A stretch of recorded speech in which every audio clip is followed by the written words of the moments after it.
This is Motorsport Radio. 1, 2. Join the conversation. Contact the show on Twitter, on Facebook, and on our website, Motorsport Radio. Welcome here at sunny Llandow for the second round of the FAB-Racing British Minibike Championship. You join me, Lewis Ray, and alongside me for this weekend is Alex Rizzoli. Yeah, it's awesome to be here. Thank you very much, Lewis. Yeah, it's a lovely day actually compared to yesterday. Yesterday it was raining quite badly, but it's lovely here today. Yeah, it certainly is. The second qualifyings are just getting underway before we get straight into the races. Currently on track, we have the Pit Bike 140s are just getting their final laps in with just 2 minutes to go.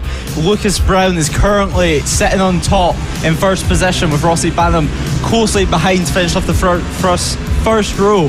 The Pit Bike 140s, as we've seen from Lid at the first round, is such a close class. And Alex, yourself, you've been watching some of the first round, and tell us, what do you think of the series? Yeah. This is kind of my intro into bikes as well. So it's incredible to see just the commitment of these drivers.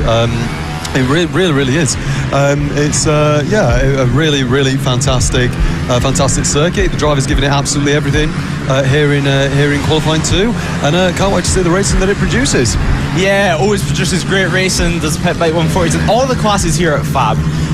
But as you said, it's your introduction to bike racing, and well, some of the competitors here today, it will be their introduction to bike racing, their first ever weekend on the bike, which is just what FAB Racing really provides for these younger riders. It's just a stepping stone to learn the trade of bike racing. But obviously the Pit Bike 140s are out in track right now. These are slightly older riders with big names in this class, the likes of Charlie Nesbitt, Rossi Banham as mentioned earlier, Reese Peacock, Tristan Fenocchiaro, a previous commentator here at FAB. So it's great to see people returning to the series and coming back to their roots, where they really learned their trade really. Just 45 seconds ago in this qualifying session, there's not been too much movement in the grid order in the past couple laps.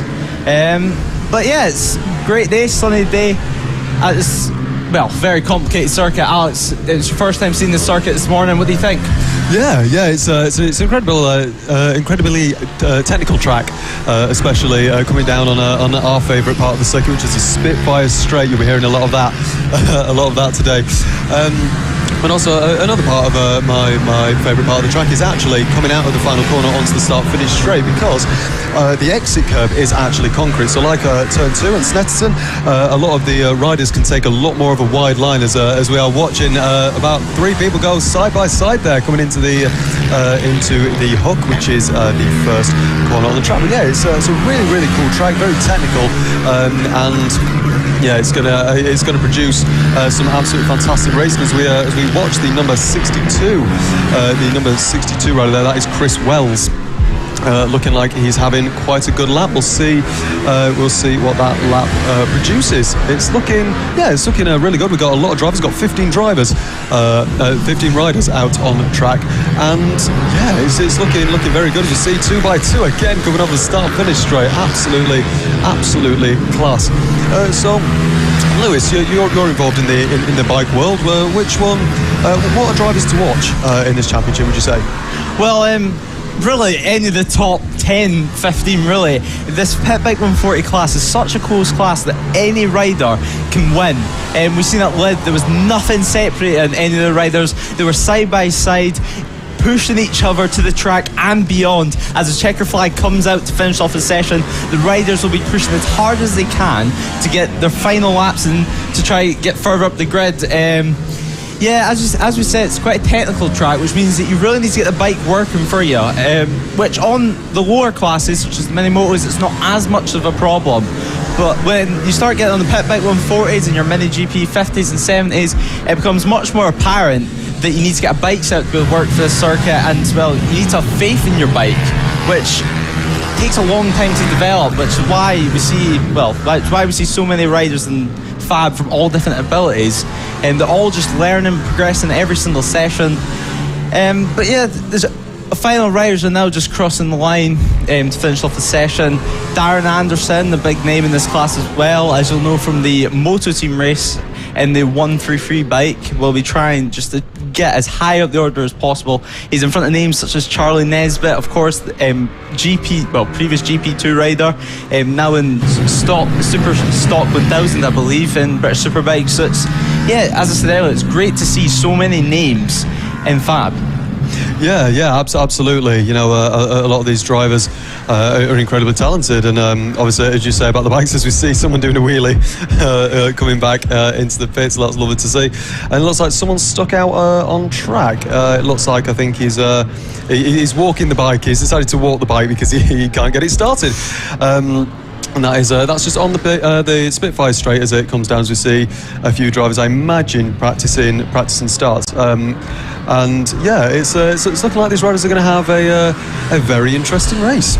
Yeah, they certainly are. Yeah, riders are just trying to find their biting point for the clutch, find where they want their revs to be. Riders are slowly pushing their bikes back in the heat that we have at the circuit. They're going to be feeling it in these hot levers right now. But yeah, they're going to be wanting to try to get as good of a start as possible. As in the hole near right now, we can see the sidecars waiting to get out for their second qualifying session, which are, they're completely different from anything else that we have here at FAB. And for the better, really. I mean, it's great to see the sidecars this weekend. There's a pretty decent grid, I think 5 or 6 bikes. But this is qualifying. Hello and welcome if you're just joining us. We're just waiting for the next session to get underway, which should be the sidecars. And if you're unfamiliar to FAB Racing and bike racing in general and do not know what sidecars are, well, you're about to find out as they're just heading on track now. You'll realise that they look very, very different from anything you've ever seen in bike racing before. These are not 2 wheels, these are 3 wheels. And these are not one rider, but 2 riders on board. A driver and a passenger. The passenger's job is simply to get the bike round the corner and round the circuit as fast as possible by shifting their body weight. And the driver is simply controlling the brake, the throttle and the gears. So it's really 2 minds in one on these sidecars. And yeah, Alex, I think this is your first time seeing sidecars in action here.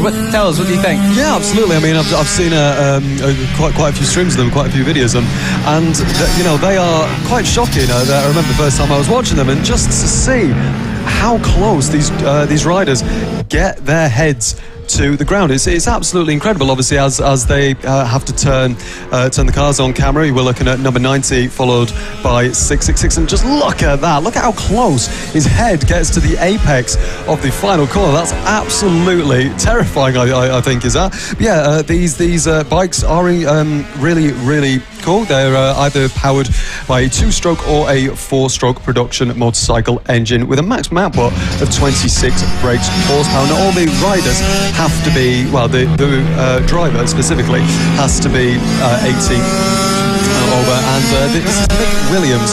Now, he is quite well known in this championship for, I believe, winning every race last year. And that's quite some achievement, isn't it? Yeah, it certainly is. Mick Williams, even last round here at Led, they were just, in a different postcode, as I said at the time, a different in the commentary. It's just incredible to see the way they ride these motorcycles. They're just so confident in themselves and in their other rider that they have on the bike. Williams set in their first flying lap with a 57.4. Jason Greenstreet just coming across the line now, setting a 58. Jason Greenstreet, and it's actually a family-run team. It's a very good-looking outfit with passenger Leo Greenstreet on board. And yeah, it's a very professional looking outfit, as are all outfits here at the sidecars. They're all so different. As Alex mentioned, some are 2-stroke, some are 4-stroke. They all go for a different style of fairing. Some like to be more enclosed than others. It's all just personal preference and really what gives them the confidence on the motorcycle. So if you just tuned in to the stream now, who are you supporting? Let us know down below. Get in touch. Tell us if you have any requests, and yeah, it's looking to be a great race here today at FAB. Sun's out, bikes are out, everyone's happy inside the paddock. There's cars alongside the back straight, Spitfire straight as they call it. There's cars alongside the gate just looking and peering through the fence, which is great to see. So much support here for the riders. Everyone will get a some encouragement from that, seeing people watching them, getting a bit of boost of morale.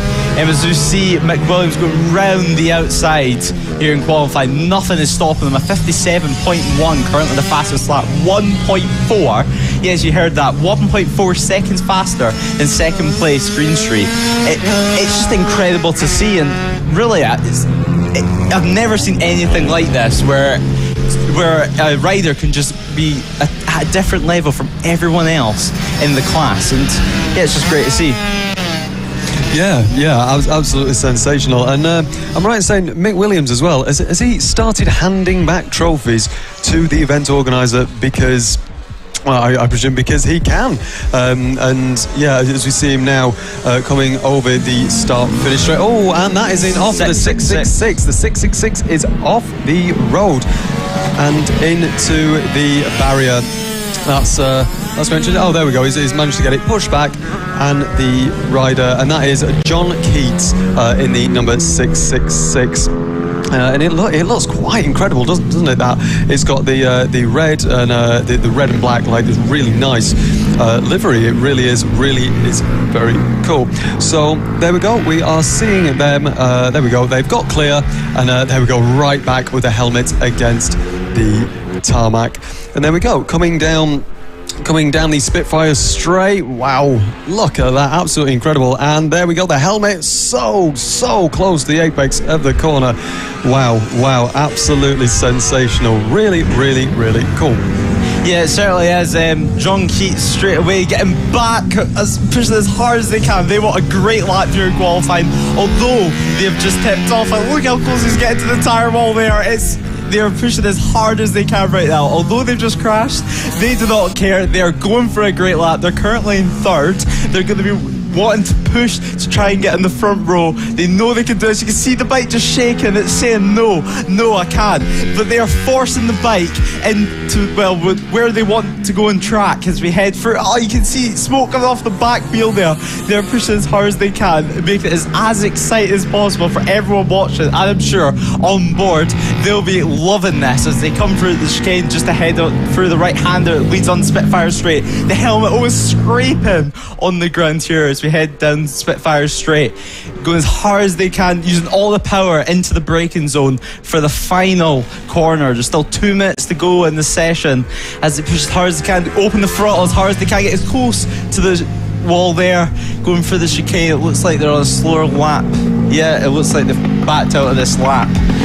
But McWilliams still leads with 57.9. Mark Parker got pushed down 4th place as we still see on the screen that John Keats has backed out their lap, or they may have some sort of issue that they may have picked up in that accident there. Yeah. They are going very slow. I think they're just trying to get back to the pits as fast as possible. They have cut quite a bit of this circuit and are going very, very slow. So coming up, Lewis, why don't you take us through what is coming up later today? Yeah, straight after the same qualifying session, we're going to have the LC40 Elites, which is the top class for mini motor riders in this country. And then we go straight onto the senior mini motors, which is something completely different. Because although they're all mini motos, it's big riders, little bikes. It's something special to see. It's something that you couldn't actually imagine seeing a racetrack. Straight after that we have something completely different again with the Mini GP 50s. These are much more traditional style motorcycles with gears, capable of about 80 miles per hour, and then straight after that we're going to have the Extreme 200s to finish off our qualifying twos. As you see, as I mentioned earlier, the crowd that is gathered alongside Spitfire Straight, it's great to see actually the amount of support that they have here in Wales for these two-wheeled race events. I mean, even going to the circuit this morning, we've seen the amount of two-wheeled vehicles on the road going to the circuit. I think, around this area in Wales, they just love their bikes. Yeah, definitely. And as you were saying, obviously, with about, I'm counting about maybe 10 cars or something like that, parked just outside the circuit. And it's lovely to see. It's such a friendly environment. It's such a really kind of family driven. Everyone is really friendly. Everyone wants to chat, and it's lovely. As we can see of the paddock, and it's lovely to see so many people supporting other people. It's lovely to see people looking over the rest of them. And so a cool fact that maybe you did know, maybe you didn't know, is this championship is actually on the road to MotoGP. And now it's really, really interesting that if you want to start your motorcycle career, this is the place to do it. Lewis, why don't you take us through some of the really kind of well-known riders in all the series that have graduated? Yeah, there's been some great riders that have came through this series over the past years. Riders such as Scott Ogden, which, as we know, is currently in Moto3, and Michael Laverty's Vision Track team. We have Scott Redden and World Superbike's been some great riders as the final riders take the checker flag, being Green Street, before we let the mini motos out in the circuit. But yeah, as we were saying, some great riders that have came for this. Danny Kent has also came through FAB-Racing, of course, the 2015 Moto3 World Champion, the last ever British Grand Prix champion. So yeah, it's great to see that, well, there's been some talent still coming through the ranks, and just as high, well, it's probably the most competitive it's ever been. As we wait for this next qualifying session to come underway with the LC40 Elites. As I said earlier, this is the highest class of mini motos that you can possibly get in the UK. They're great to watch. They're super fast motorcycles. They are capable of speeds up to 80 mile. They are capable of speeds up to 56 mile per hour. What's different from these mini motos, I hear you ask? They run no exhaust restrictions, while the pro class and the rookies class both run exhaust restrictors of different sizes, which limits their speed, so then they can learn the bikes before they then get unleashed with the full power, which we're about to see as we see Green Street going into the pit lane, and then straight away we should see the riders come out the pit lane. We're just waiting. Yeah. So as we're now looking on the track of the as Lewis has just said, of the LC40 Elite British Championship, you have done some biking yourself, haven't you, Lewis? Yeah, I have. I've been racing for a couple of years now. I've had a go in these mini motos that are out on track right now. I struggled quite a lot on it, to be honest. By the time I got on it, I was quite tall, and I really had no clue how to ride one of them, so I felt awkward, it was cramped, it was not great. But then I progressed onto something more natural, 125. It was more suited to my size, and I was able to get a couple of years out of that and learn really what a two-stroke motorcycle feels like, as we know these riders are on right now. Currently I'm on a 300cc junior supersport style bike racing in Scotland, which is completely different from the 125 two-stroke. The difference between two-stroke and four-stroke is just, it's something else that really you have to ride one to know what it feels like. The two-strokes, they prefer higher revs and have a power band, so as you can see these riders accelerate out the corner, as although they've only got one gearbox, they also have some sort of a power band where at lower revs they're going to have almost next to nothing in power, but as soon as they get over a certain amount of RPM, they'll get everything. And it really, whenever you get a two-stroke right, it just feels incredible to ride. While the four strokes, which is not seen in mini motor racing, and it's only seen in the higher up classes at FAB-Racing, the four strokes, they have revs, they have power much lower in the revs, and they're usually smoother to ride, and slightly easier, to be honest, but they're still just as fun, and they produce, both of them produce great racing, as we see the LC40 Elite qualifying session with just 2 minutes in, as the riders come to set their second laps, with Finlay Paulhill just to top, and straight away Austin Johnson takes away pole position from him for 53.8. Yeah, these bikes are incredibly interesting to watch. Obviously, as Lewis said, they are powered by two-stroke air or water-cooled 40cc engines, or as he said as well, four-stroke air-cooled 90cc. So, Lewis, who is to look for in this championship? What drivers do we need to be keeping an eye on? In reality, it's the top 5, 6, 7. It's basically the whole field here, but definitely the top 5. There's hardly anything separating them. It's produces great racing as always, as all the classes do at FAB here. But this is really where the best mini motor riders in the country come to battle it out against each other on the fastest bikes possible. It's just great to see the confidence that these young riders have at such a young age, to be able to trust their bike and trust their tyres. And yeah, it's great to see that we have an 8-bike field, because it led last weekend. At one point I believe there's only 3 bikes in this class, but numbers are getting up, which is great to see, and some of the AC40 Pro riders actually are coming on board into the LC40 Elite class. As Alex mentioned, you can run both an air-cooled and a liquid-cooled bike, so it means that riders can run the AC40 Pro class and at the same time use the exact same bike to run this LC40 Elite class. It makes it far more cost-effective for the riders and gives them far more track time to be able to build their confidence. Yeah, absolutely. And these riders, you know, looking at the screen now, these riders are in the age of 7 to 13 years old, which is absolutely incredible. I couldn't imagine doing this at 7 years old. So, you know, these kids are made from something else. It's really incredible to see them, especially just how committed they are. And especially as we see some bikes coming over the start-finish line. And so currently at the top of the order we have Austin Johnson in the number 27, closely followed by only 2.5 tenths split them two now. It is Finley Paulhill in second. Matthew Thomas is in P3 with Byron Johnson in P4, Liam Lindquist in P5, Chloe Gleason P6, Dylan Torian P7, and Callum Maxwell rings round the top 8. Lewis, how are you enjoying this session so far? I find it really, really interesting, just to especially see, again, how committed these riders really are.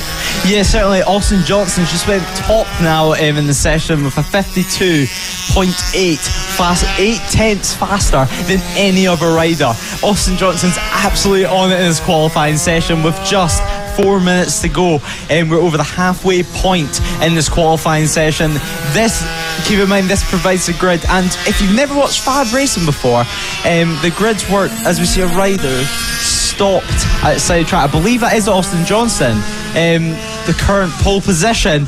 This is maybe huge for the grids. The yellow flag's out, so nobody should be improving in a lap time. Austin Johnson's at the side of the track, not knowing really what to do, asking the marshal for some help. He's looking down at his chain as his chain came off. Yeah, I'm really not sure. Obviously, we're just trying to figure out where that is on the circuit. But yeah, it's not looking good. It's a good job. Austin Johnson did put in that lap when he did. It looks like one of the marshals is trying to maybe get a chain back on. As Lewis said, yeah, I think it more than likely is a chain that has come loose. But I'm not too sure what his qualifying one time was. But could this be quite important for the race to come? You know, their race isn't till quite a bit later on. But let's hope that they can get that bike fixed. Yeah, certainly they're going to want his bike fixed, because Austin Johnson clearly has the pace, 8 tenths faster than everyone else. I mean, he's not going to be happy about that. But he definitely has some positives that he can take away with him in the session, with only setting 5 laps and being faster than everyone else with just 2 laps to go. Now, as I was saying, if you never watched FAB-Racing before and want to know how the grids are formed, it's slightly different from most championships you watch, with the pole position setter in the qualifying sessions actually start in the race in pole position, and then with the races after, it stays in the same grid order. So it really just shows us how important qualifying is for these riders, because if you get a bad qualifying, that could just ruin the rest of your weekend with you having to make ground up at every single race, as you're going to have to start in the exact same position. With just 2 minutes to go, we can also, having a look down pit lane, we can start to see some of the senior mini motor riders wait in the holding area, waiting for their qualifying session, with no one really improving right now in this qualifying 2 session. But maybe some riders such as Finley Paulhill are just waiting and trying to build up their lap, having a little breather before they go full attack on their last lap, as this is 52-second lap times that we have here, so they have time for about 2 more laps in this session. So Austin Johnson may not start in pole position right now, as you know at FAB-Racing, literally anything can happen. Yeah, definitely. Currently Austin Johnson, currently P6 in the championship at the moment. It's looking very interesting. Hopefully he can get that bike back up and running. Well, at the moment we're still 1 minute and 10 seconds left in this session, in this qualifying session, to set the grid for the races I mentioned a little bit later on. Now, this track is a very, very technical track, as I've mentioned quite a few times. You know, it's very very interesting track indeed. And hopefully Austin Johnson, who is second in the championship, he finished P6 in the championship last year. Hopefully he can get that bike back out on track as quick as possible, as we are seeing a lot of drivers going fully committed in here. Looks like we're going to get a side-by-side action here into the final corner. A very, very nice pass on. Of course, they're not racing yet, but it is still nice to see this action. It is fantastic to see this action on track. And now it is very, very, very interesting to see, as we now see 5 seconds left in this qualifying session. I don't think anyone else is going to make it to the line in time. Could this number 25 make it to the line in time? Just very, very interesting. That is Chloe Gleason just passing the line before the checkered flag was out. Lewis, what is next? Yeah, so Senior Mini Motos next. These are big riders on little bikes. It's something that is completely different from anywhere else. As we see the riders just coming across the line for the final time. Finlay Paul Hill, I believe, will be one of the last riders to set the lap time. Finlay Paul Hill just coming down to the final corner now, which you cannot see on your screen, but it's just, you will see him in just a second crossing the line. Will he improve? No, he will not. But he has reduced the gap to Austin Johnson to just 0.6 of a second. So Austin Johnson, him and his crew have a lot to do in between this qualifying session and the race later on, as we're just waiting for the final riders to come around the final corner for the final time in this final qualifying session. But yeah, it looks like that was Byron Johnson, Austin Johnson's brother, actually, racing the same class this year in the elites, just coming across the line there as the number 14 on your screen. Liam Lindquist just coming into the pit lane for the Senior Mini Motos can be released on track, which, well, Alex, you can see them on your screen right now. What do you think by just looking down at the pit lane at the Senior Mini Moto riders? I think it's like something I've never seen before. I will be perfectly honest with you. Yeah, it's an incredible sight. Obviously, coming from the car background and following race cars as I have done, it is rather strange to see such small bikes on a track, and it's obviously incredible. This Senior Mini Moto Championship is essentially, unlike the other Mini Moto Championship, is open to all ages effectively, or as a more senior championship, or more senior ages than the other championships. So we are just waiting just for the green flag, or the flag to drop, as we now see the final few bikes coming back into the pit lane. I believe it. I believe. And now we are still waiting. Here we go. There we go. And the Senior Mini Motors Qualifying 2 is underway. And what an absolutely spectacular sight to see. I've never seen anything like it. It's absolutely incredible. So we can see all these bikes going around very, very nicely. A few are getting 2x2. A few are itching to get out and set those laps faster than anybody else, which obviously is the point of qualifying. So we have these bikes on track at the moment, and the riders looking absolutely incredible. Listen to the sound. They are incredibly loud, these bikes. They really, really are. So, as we see the first of the cars coming through to the Spitfire Straight, which I believe, Lewis, is our favourite part of the track. It's incredible. It's an incredible name, isn't it, for a straight? As we now see the first few bikes starting their fast lap. So here we go. We've got a group of 5, 6, 7 cars going over the line to start their first laps. So these laps I'm going to read out aren't currently, fast laps. These are obviously out of the pit lane, but it is Matt Burkin who had the fastest out lap, followed by Will Howarth in the number 96 with the red and white helmet that you can see on track. So currently we are following on camera. We're switching camera angles. So we have these two in shot. That is the number 19 and the number 9, I believe. Wow, isn't that an absolute sight? Isn't that an absolute sight to see? As we now see, I believe, yes, here we are. So these are going to be the first completed flying laps of this session. Let's have a look who goes to the top. It is Matt Burkin still at the top with a 55.8. Can anyone actually beat that time? Holly Harris moves up to P4, Nick Bennett, Mark Payne up to 6th and 7th respectively. And now we're seeing two bikes go side by side, or are they? No, they're not. I think the number 5 just backed out there. That is Matt Burkin in the white suit and the white bike with the black 2 stripes down there. As we now see, 3 cars all on the 3 bikes on the inside. Very, very, very cool to see this action. So, obviously on track we have Matt Burkin and Josh Burkin, the two brothers. As we now are looking at, I believe, the number 96 car. So that is Will Howarth in the black and red helmet and a very, very, very cool, sleek looking colour scheme as he now comes over the start-finish straight, chasing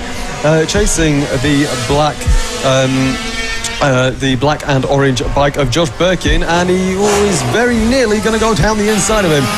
Oh, Lewis, I don't know about you, but this is giving me adrenaline already. Yeah, it certainly is. Josh Burkins just went top in this session, overtaking his brother Matt. Josh and Matt Burkins are, as we said, two brothers, which, although they're brothers off track, on track, they're absolutely ruthless, going as hard as they can, pushing each other to the limit. It's great to see. It's the same with all these riders in this class.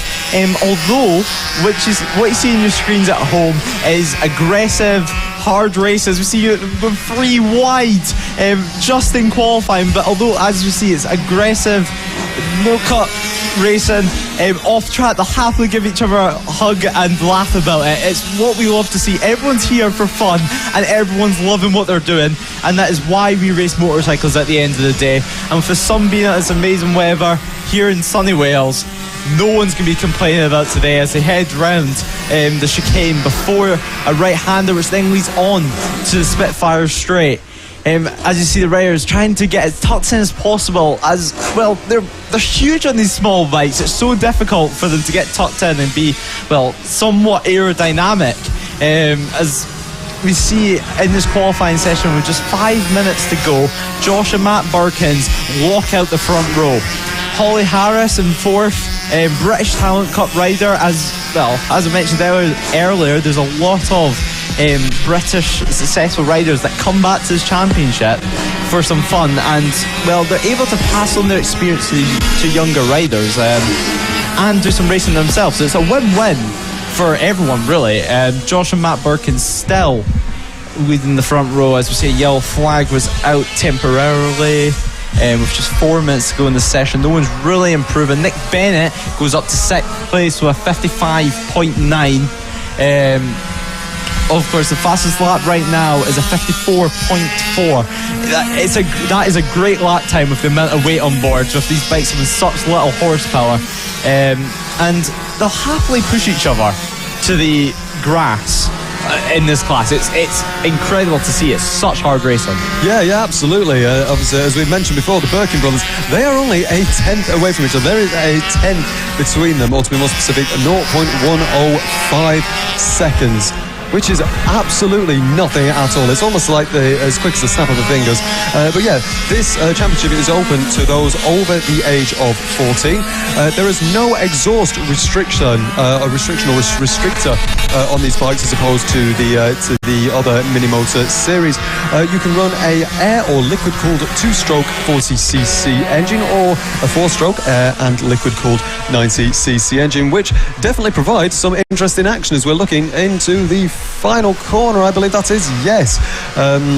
It's incredible to see just how close these are. That is the number 120, and that is Ruby Wild. So we are watching. So we are on board with the blue and orange bike. I'm not too sure who that is, but that is a very cool looking bike indeed. Just trying to see if anyone has gone any faster. That is Matt Burkin, who goes to the top of the times by half a tenth of a second. 4/400ths of a second splits the brothers. There is really nothing between these two riders. It is absolutely sensational to watch. And do you know what? If this is just qualifying, Lewis, I can't wait to see the race. Yeah, the race is going to be something else. Matt and Josh Burkin's at the top, like they usually are in this class. They're usually there or thereabouts, just 46 thousandths of a second, as you mentioned, from each other. And there's nothing in it. Literally, I want to know what they ate for breakfast this morning, because they're incredible. Straight out the box, setting fast times. Well, however, also to mention, though, in third place, 4/10ths of a second off, still not too far off. In third place, you can as we see a crash on our screen involving 3 riders, it seems. They're all on their feet, which is great to see. But it's definitely been a collision there. All picking up their bikes and cleaning everything off the track. You see all having a conversation, checking that each other's alright, which is what we love to see at senior mini motors class. As I said, they would happily give each other a hug. They all care about each other at the end of the day. Although this is racing, you know, everyone's humans. As we see the riders just coming over to have a chat, check they're both okay, clear up the debris that is on the circuit. As you see the riders coming through the Spitfire straight, with just 1 minute and 20 seconds to go, they're going to be wanting to push as hard as they can to try to get the best lap times possible, as that yellow flag would hinder some of their lap times, so they're not wanting to improve too much.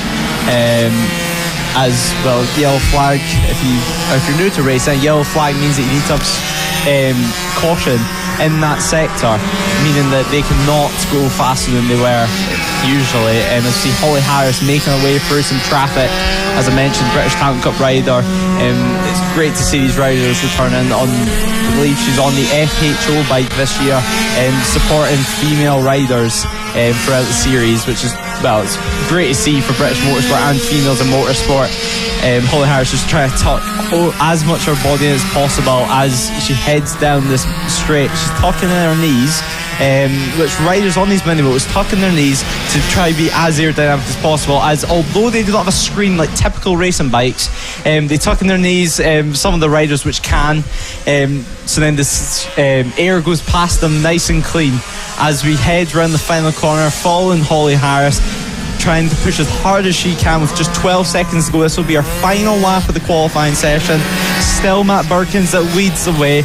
Will any rider improve on their final lap of their final qualifying session of the weekend before we head into the first race of the weekend here at Llandow? Holly Harris seems that she's found even more traffic here heading for the chicane. She had to back out slightly there to not make contact with the rider in front. She dives up the inside of them now, though. She's clear, they're long gone. She's pushing as hard as she can to make up that time. She'll be trying as hard as she can. Checker flag is now out, as we see a group of 4 riders in the section, with another rider looks to be off or having some sort of bike issues. Holly Harris heading down the back straight to finish our final lap of this qualifying session. Checker flag is waiting for all these other riders. Will anyone be able to improve Matt Burkin's time, as he has took the checkered flag, so he will not be improving anymore? Will anyone improve? It doesn't seem so at the moment, does it? No, it doesn't. It doesn't look like anyone else is on such a fast lap, as we see all the drivers taking the checkered flag, all the riders taking the checkered flag. As we now have 2 more qualifying sessions to go before our first race of the weekend, which will be the AC40 Rookies race. So let's give a top 10 rundown. Matt Burkin takes the tops the leaderboard for this session. Josh Burkin, his brother, in second. Howarth in third. Holly Harris in fourth. Craig Ashall in fifth. Bennett in sixth. Payne seventh. Yeomans 8th. Gentry 9th. And Nyat 10th. And that was a very, very interesting qualifying session, full of drama, as per usual.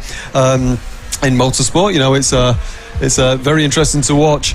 Very interesting to watch these championships, especially when they're so close together, and they are, these bikes are so small they can really get on the inside of one another, especially in these corners. But on the bright side, at least there's no blind spot on these bikes. So watching them go into the pits, which means we get to see the next session, which is the mini motors, but the GP50 class. Now these literally are pretty much the same, so they're powered by 2-stroke liquid cooled engines as opposed to air cooled. Last one, they're 50cc, 60 more power. 6% more power than the mini motors. It's got a 6-speed gearbox with a manual clutch, capable of 80 miles an hour. That's absolutely incredible. That's 10 miles an hour faster than you go on the motorway, which is absolutely incredible.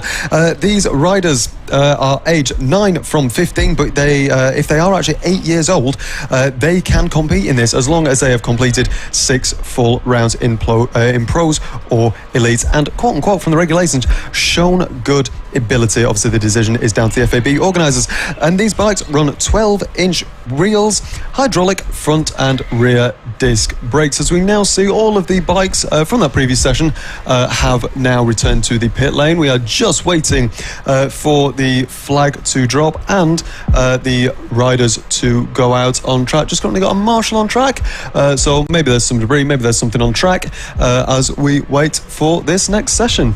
Yeah, we do. We've seen some riders in pit lane there getting their bikes pushed to get started, as these bikes, you have to bump start them. It's not got a pull start like the mini motos do, making it, well, it's a little bit more inconvenient for the riders and their crew that's out there helping them. But these bikes are great to watch.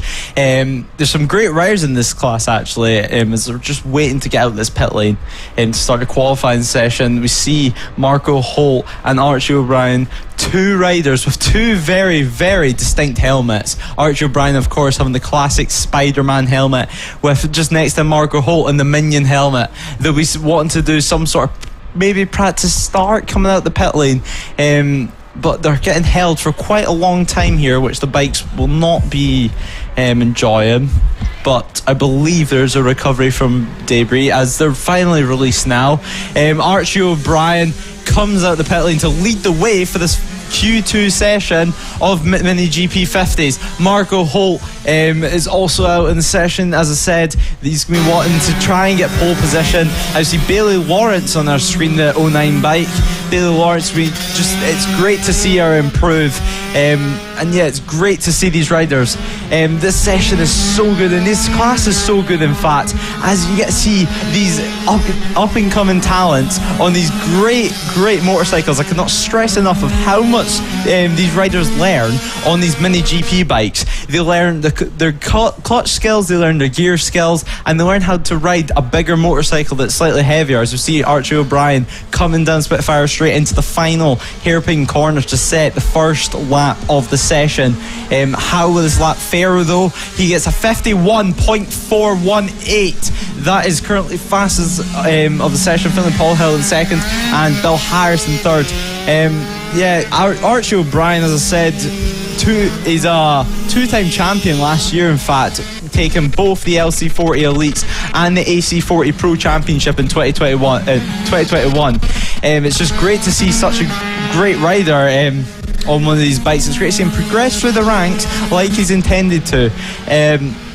Marco Holt had a substantial off in practice this morning, but he's fit, he's feeling okay, and he's back on track. So it's great to see Marco Holt out there, where he'll be wanting to try to get pole position. I was speaking to him earlier, and he said that mini GP70s is where his strong point is. He's still learning the 50s, learning how the bike is. Although he was on it last year, it's slightly different to ride a mini GP50 than a 70. As we see Archie O'Brien setting a better lap time of a 50.6. That is 6/10 faster than anyone else in this session so far. It's great to see Archie O'Brien straight away go as hard as he can and show some great pace. Yeah, absolutely. Currently, Archie O'Brien is third in the championship.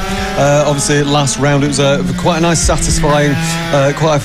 satisfying, three races because. Luke Fitchett won all three races. Marco Holt came P2 in all three races, and Archie O'Brien came third in all three races. So it's a lovely, quite satisfying result when you look at the results. But Archie O'Brien currently with a 50.135, 1.2 seconds. Wow, 1.2 seconds ahead of Bill Harris. Finley Paul-Hill is P3, Michael Holt P4, Frankie Watson P5, Bailey Lawrence P6, and Harley Baker P7. So these bikes are actually quite incredible. As you can see, they are much bigger than the mini motor championships. These are proper looking race bikes, which is, again, I still can't wrap my head around. Head around that these kids are somewhere between 9 and 15 years old. That to me is still absolutely crazy that they are on proper looking race bikes as well. As we see the number 91 Archie O'Brien with the Spider-Man helmet going over the start-finish straight as we're following him on camera, going through the very technical part of the track, now coming down into the straight, now into this left-hander here at Surtees.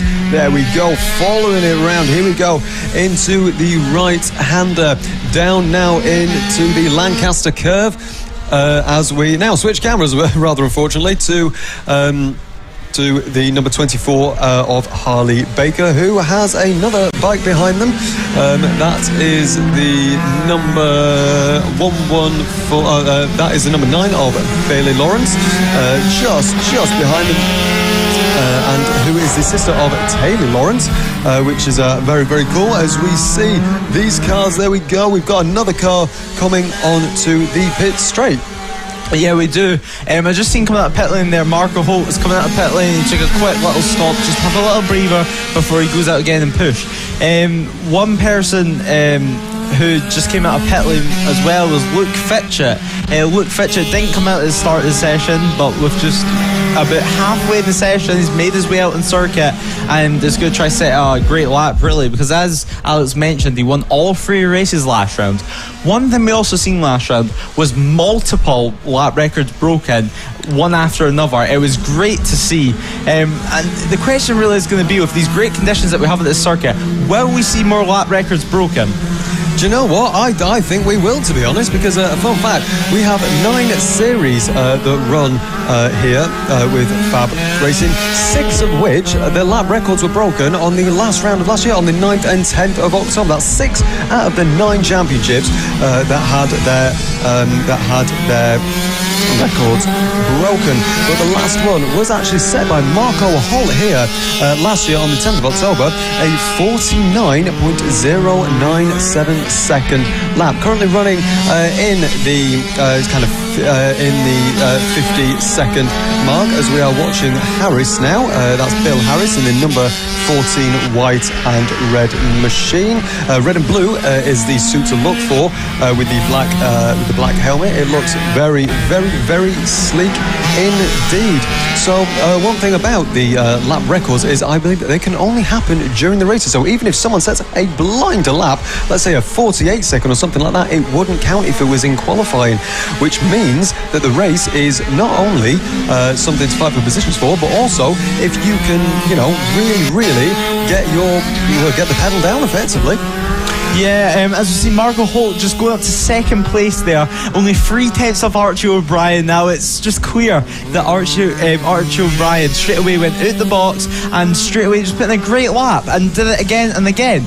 Marco Holt and Bill Harris on the other hand have chosen just to take a little breather to start, build their way into it, and push harder as the session gets on. With just 2 minutes to go in the session, all riders are trying as hard as they can to try to get the best position for this race one starting grid. As you see Marco Holt with a doctor's dangle going around the final corner. Marco Holt showing some great confidence in his riding ability here. Marco Holt is very easy to see on the cameras here at people watching at home, with the minion helmet and levers that are clearly inspired by Marco Simoncelli, with the white and red. Yeah, absolutely. It's a very, very good looking bike, if I do say so myself. It is, really, really cool looking, as we now see. As it goes around the outside, the inside. There we go. It's a very, very, very interesting, very interesting bike indeed. As we are just focusing on the start and finish straight, I believe that is coming into. I've lost my bearings a little bit there. I'm not too sure where he is, but it's a very cool camera shot nonetheless. Very, very interesting. As we now see that bike coming into the final corner. Here we go, dropping that bike. That's a KTM bike there, going over the start finish straight. A very, very, very cool shot indeed. Very, very cool indeed. And there we go, their minion helmet in all of its glory. It looks absolutely brilliant. I really do like it. I'm surprised, maybe someone else isn't running an Iron Man helmet or something like that. We've got a Spider-Man minion helmet, and we need just one more to complete the triple. We have 1 minute to go in this session, almost bang up. So only 1 minute remaining on this Q2 session. It's going to be very, very interesting. Can anyone beat Archie O'Brien's time of a 49.967? I believe that's actually quicker than we saw before. He's just gone a 49.938 again, so still topping the times, only 2.5 tenths in front of Marco Holt. Very, very interesting indeed. Can Marco Holt do anything on this final lap, or one of these final laps to beat Archie O'Brien? Currently it's O'Brien, then Holt, Harris, Fitchett, Paul Hill, Watson, Baker and Lawrence rounds out the top 8. It's going to be very, very interesting to see if these riders can do anything to get the first position. Let's see. So Archie O'Brien's still the only driver to break the 49-second mark, as we have 5 seconds to go in this session. 3 wide, almost going down into the final corner. Absolutely sensational. As we are on board with here we go, we see the 3 bikes that were together in the final corner. Absolutely sensational, and that is session over. Archie O'Brien tops the leaderboards. Marco Holt in P2, Bill Harris P3, Luke Fitchett P4, Philip Paul Hill P5, Frankie Watson in the 114 P6, Harley Baker P7, and Bailey Lawrence finishes out the top 8 with the number 9. Wow, what a session. Yeah, the session isn't over just quite yet, with Marco Holt still having to set his final lap. He's on it right now. He set a faster lap time last time round, only 83 thousandths of a second off. Can he do it? He's coming to the final corner now. We can see, looking out our window, he comes round the final corner, pushing it as hard as he can. Can he improve? Yes, he can! A 49.8, 98 thousandths of a second off Archie O'Brien. That is an incredible lap by Marco Holt. Leave it to last minute, and he's blown us away, really. Absolutely, I couldn't believe watching that. That was absolutely sensational there. As you say, only less than 1/10 of a second on the final lap. Talking about sending it on the final lap, that was absolutely an incredible effort for the man P2 in the championship. That was really, really cool. But now let's get even more excited for the final qualifying session of the day before we go racing. It is the Extreme 200s. As we can see them, they are lined up, ready to come out on track as we see the final few bikes come into pit lane. There we go. That is the 114 machine of Frankie Watson coming into the pits. There we go. Oh no, we've still got a few more out on track. A few more out on track as we see them come in, and there on camera you can see all the riders coming for the next session. But what a qualifying session. I still can't believe that on the final lap. That was absolutely sensational from Marco Holt there. What a lap, Lewis, eh? Yeah, it certainly was. Marco Holt just left at the last minute. It was great. It was great to see after the troubles that he's had all weekend. His engine season on his Mini GP 70, I believe, at the start of the weekend, meaning that they're still running in that bike. And there was a crash this morning. There's been a lot going on for Marco Holt, but that is not affecting his pace. And it's just, it's awesome to see as we look at shots right now, with the riders in the holding area waiting out to go on track, and that is the Extreme 200s.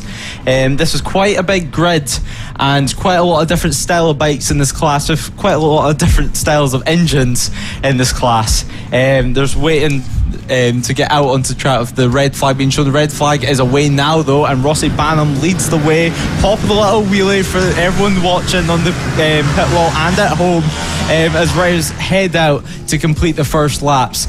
A rider to look out for is Filip Soroviak, which is on a KTM 2-stroke, I believe, a supermoto style motorcycle, and he is one to look out for in this session. I've been watching him all of yesterday and all of today, and let me tell you, he is fast. It's going to be great to see.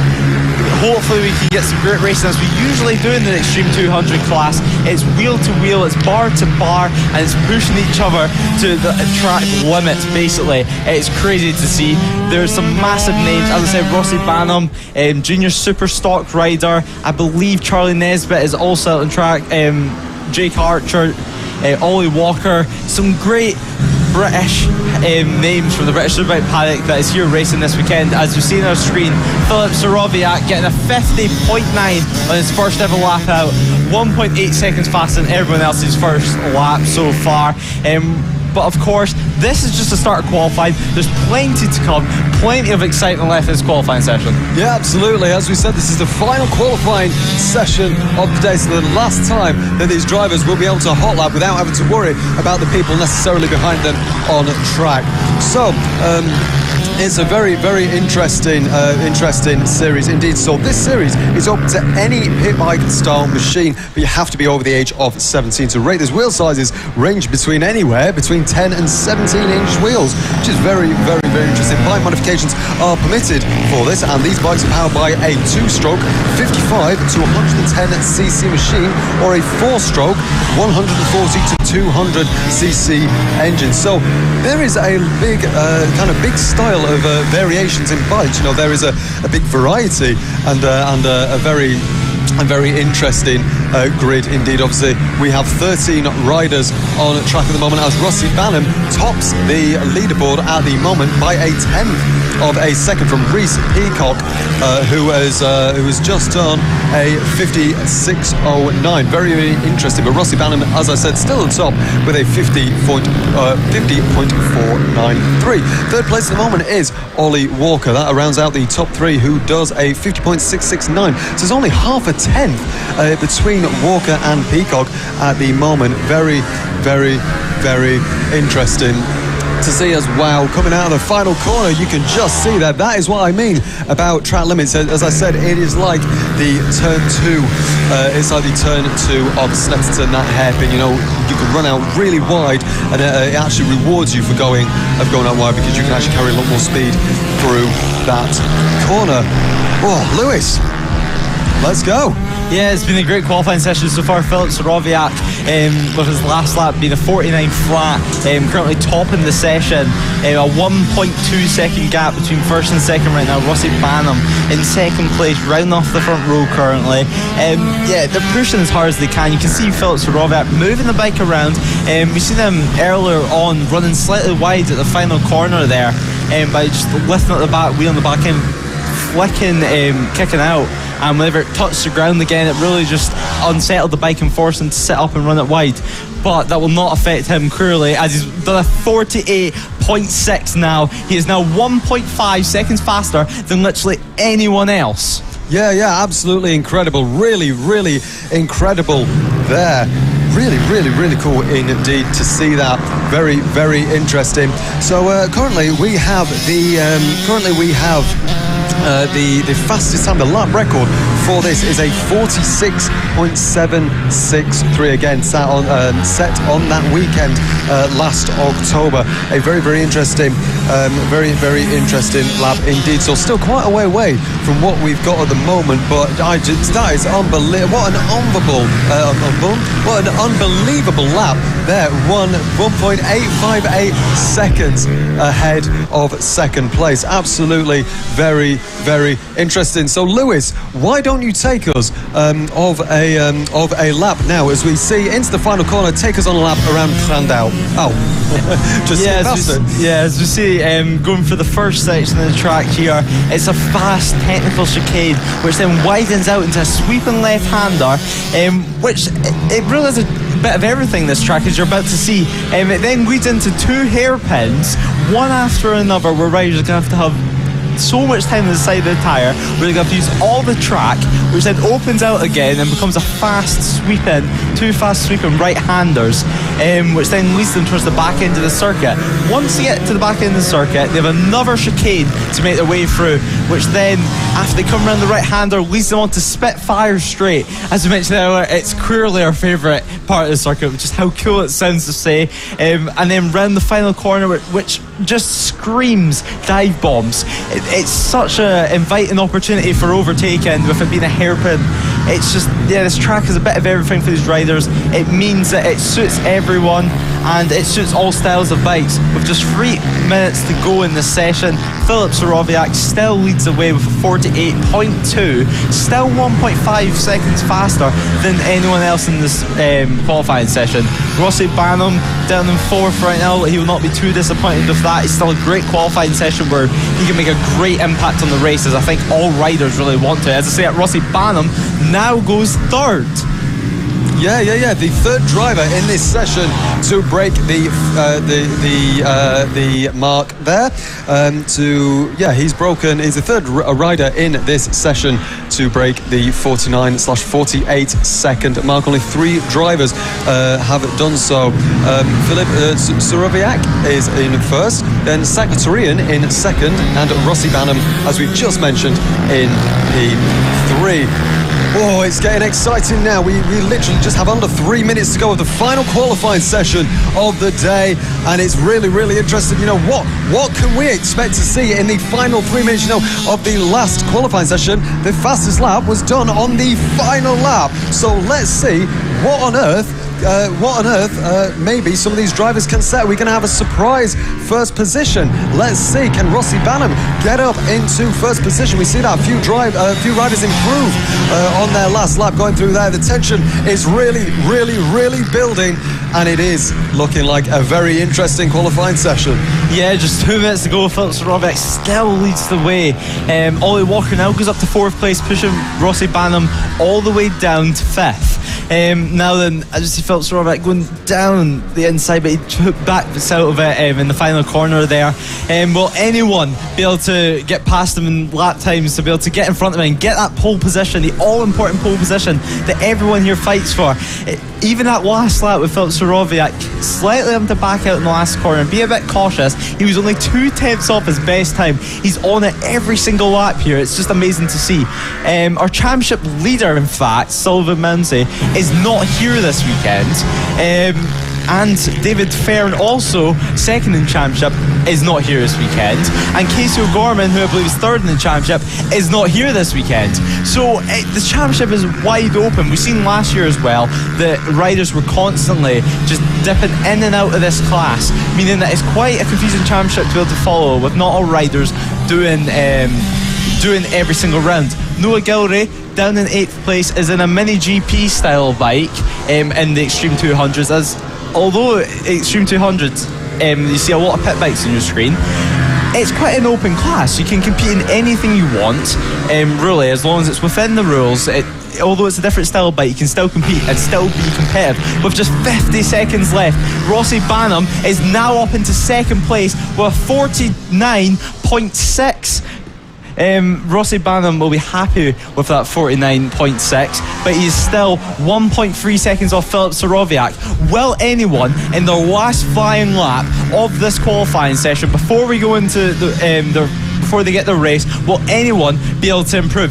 Philip Sorovic comes around the final corner. We can see outside of our window, as we see on screen, I believe that is 89 bike. As Philip Sorovic says a 47.793. That is an incredible lap there from 1.8 seconds in front of everyone else. Yeah, absolutely sensational. As we see 10 seconds left on the clock of the final qualifying session of this weekend. Can anybody beat that time of a 47.793? Well, the next few seconds are absolutely crucial, as the first of these drivers have taken the checkered flag. Zach Trian was the first driver to take the checkered flag. So let's see, can anyone gain a significant amount of time? 1.8 seconds at least. Rossi Banham needs to make up to be Suriak to pole position. Let's see, can anyone do it in the final few corners? Let's see, as everybody starts coming over the timing line. Let's have a look. So, Rossi Banham round the final corner. Is he going to be able to take the top position? No, he's not. He finishes with his personal best time of a 49.443, 1.6 seconds away from Surbiak. Wow, absolutely sensational.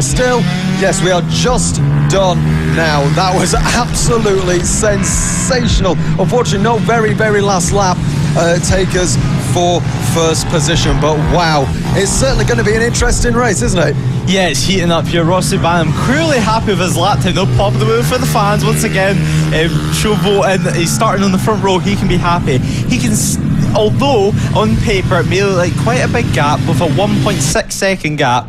As we see on our screen right now, there's a classic car on the screen. There's vehicles of all shapes and forms here watching the racing here at FAB-Racing. Yeah, absolutely. It looks very cool. Looks like an old Morgan, I believe that is. That's absolutely incredible to see as we get a lovely pan around of the riders from the Extreme 200 class coming back into the pit lane. But now, ladies and gentlemen, this is where it gets interesting, because we are about to have our first race of the weekend, which is the AC40 Rookie Championship.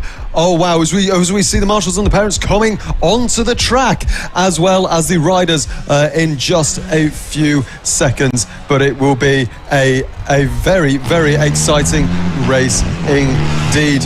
Lewis, who are you expecting in this race to be very strong? Well, really, it's any of the top 5 or 6 riders that can fight for the victory, clearly. But I would say Sebastian Gazlowski, of course, starting in pole position, is definitely going to be one to look out for. Taylor Tomlinson, on the other hand, very close in lap times, with about 50 thousandths of a second separating the first 2 people in the front row.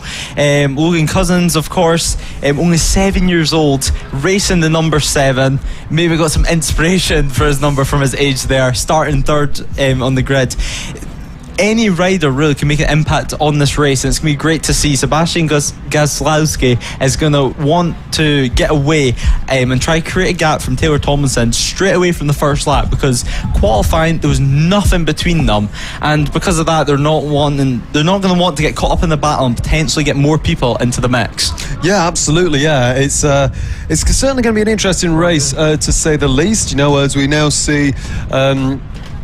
see the parents lining up exactly on their spots of where their children are. As we now see, I believe, here we go. Here come the children, and they make their way to the grid. And how this is going to work? They are going to come onto the grid of these racers, and it's going to be a very exciting race indeed. So what's going to happen is these racers are staying here and then going out for a formation lap, and then, Lewis, then it's lights out for the first race of this weekend. Yes, everyone here is excited for this. We've been waiting multiple weeks for racing at FAB to return. Round 1, it was great racing here in the Rookies Championship. Gazlowski is going to be wanting to try and get off pole position as fast as they can.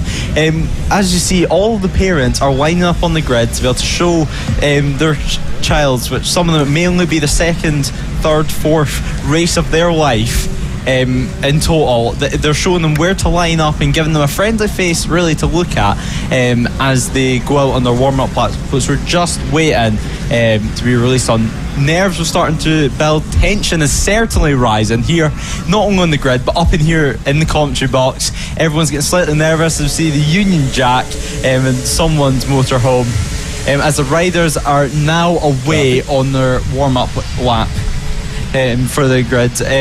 The grid for this race will be Sebastian Gieslowski on pole position, with Taylor Tomlinson second, Logan Cousins third, Seth Hayward in fourth, Tyler Hartley in fifth, Preston Baker starts in sixth position, Archie Hooper seventh, Nicholas Dunwoody in eighth, Josh Perkins ninth, Kai Hawken in 10th to round off the top 10. Annabelle McCarthy starts 11th, Max Johnson 12th, Matthew Jennings 13th, Kaelin Ratcliffe in 14th, Jessen in 15th, Daisley Paulden in 16th, Peyton Richards 17th, Jessen Cedras 18th, Oliver Wilson 19th, Danny Longhurst 20th, and Freddie Taylor in 21st to round off the grid for this race as we wait for the riders lining up after their warm-up lap. They're going to be looking towards the lights. Their parents are telling them, look at the lights, wait till they go out, do not jump the start, is what they'll be telling them.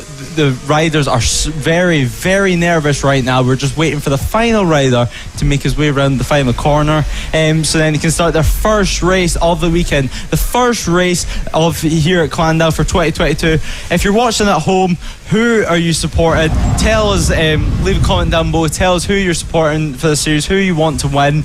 Let us know. We're just waiting for the final couple of riders to line up on their grid slot. Everyone in this class, of course, being a rookie, everyone's class is learning. It's such a great class to be able to watch as we see the final rider just making his way there onto his grid slot. Final little pep talk before they all get told to look to the lights when we get racing. Our first race of the weekend here at Llandow. As we wait for the lights, wait for the marshal to get off the grid, as we wait for the lights to go on. Here we go racing at Llandow. Lights are on, lights are out, and we are racing here at Llandow. Gieslowski gets a slightly slower start, and it looks like Tomlinson will lead the way heading into the first chicane. Tomlinson and Gieslowski already made a significant gap between third place. They're going to want to push as hard as they can straight away up his first lap. Sebastian Gieslowski is in second place, chasing Taylor Lawrence, which leads the way. What an incredible start there from Taylor Lawrence. Yeah, absolutely incredible start there. A really cool start there. You know, a very almost jam-packed, obviously, as we know. Gieslowski didn't have a start like he wanted, but that doesn't matter, because it's not the start. It's not the start that matters. It's how you finish that counts. As we see them just making their way onto the Spitfire straight, about 3/4 of their lap through. Well, 3/4 of the way through their first lap, as we now see them coming round the final corner, and it's going to be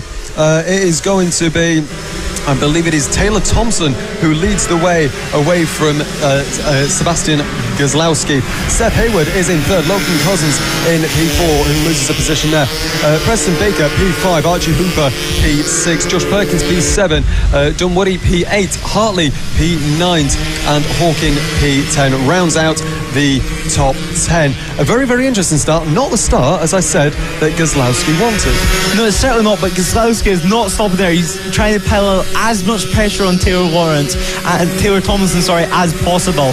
He's trying to make a mistake, force him slightly wide, so he can just peek his front wheel through, and past he will go. But as we head on to the back straight now, Sebastian Gieslowski still in second place. He is trying as hard as he can, tuck in as deep as he can. They go side by side into the final corner. Kozlowski looks like this out. He backs up at last minute. That's going to affect his drive going past the start finish line. But that will not stop him. He has pushed as hard as he can. Sebastian Kozlowski looking to overtake Taylor Tomlinson once again, but he cannot make it work as we come up to back markers already. But luckily they're out of the way. They will not affect this race that we have going on here. Taylor Tomlinson still leads the way. Sebastian Kozlowski pushes as hard as he can. You can see the bike shaking and vibrating as they go around the corner. He's pushing as hard as he can. The bike is on its absolute limit for these front riders here. Taylor Tomlinson still leads the way. It looks like a slightly larger gap between the two riders, but that will not hinder Sebastian Kozlowski. It will just make him try even harder to reduce the gap, and he will have the all-important slipstream heading down his back straight, which, as we know in racing, can make a massive difference. Absolutely. About 1.5 tenths separates the top two of Tomlinson and Kozlowski. It's looking like a very good battle now, as on the inside, I believe that's Kozlowski taking the lead of the race. Is he going to be able to keep it? They go side by side over the start-finish straight. Is it going to be Tomlinson or Kozlowski that will take the lead? I believe that is Kozlowski that has taken the lead. He started from pole and he now retakes the lead of the race. But I say that, but these two are absolutely tooth and nail. It's absolutely sensational to see these two riders running so close and so respectfully. And as we see now, they're coming through to the technical part of the track. This long sweeping right-hander onto this little straight here. But Tomlinson is not giving up, is he? He's really going for it, trying to get in the slipstream, trying to find any possible advantage on the back of Kozlowski. Can he make anything work? As he comes round through this little chicane here onto the Spitfire straight. This is where the move was set up last lap. Can Tomlinson do anything to get on the inside of Kozlowski? They are trying very hard, but no, he's not that close this lap. But Kozlowski, if he can get a good exit here, but they are going side by side again. But no, Kozlowski will keep the lead of the race. But Tomlinson certainly is not giving up.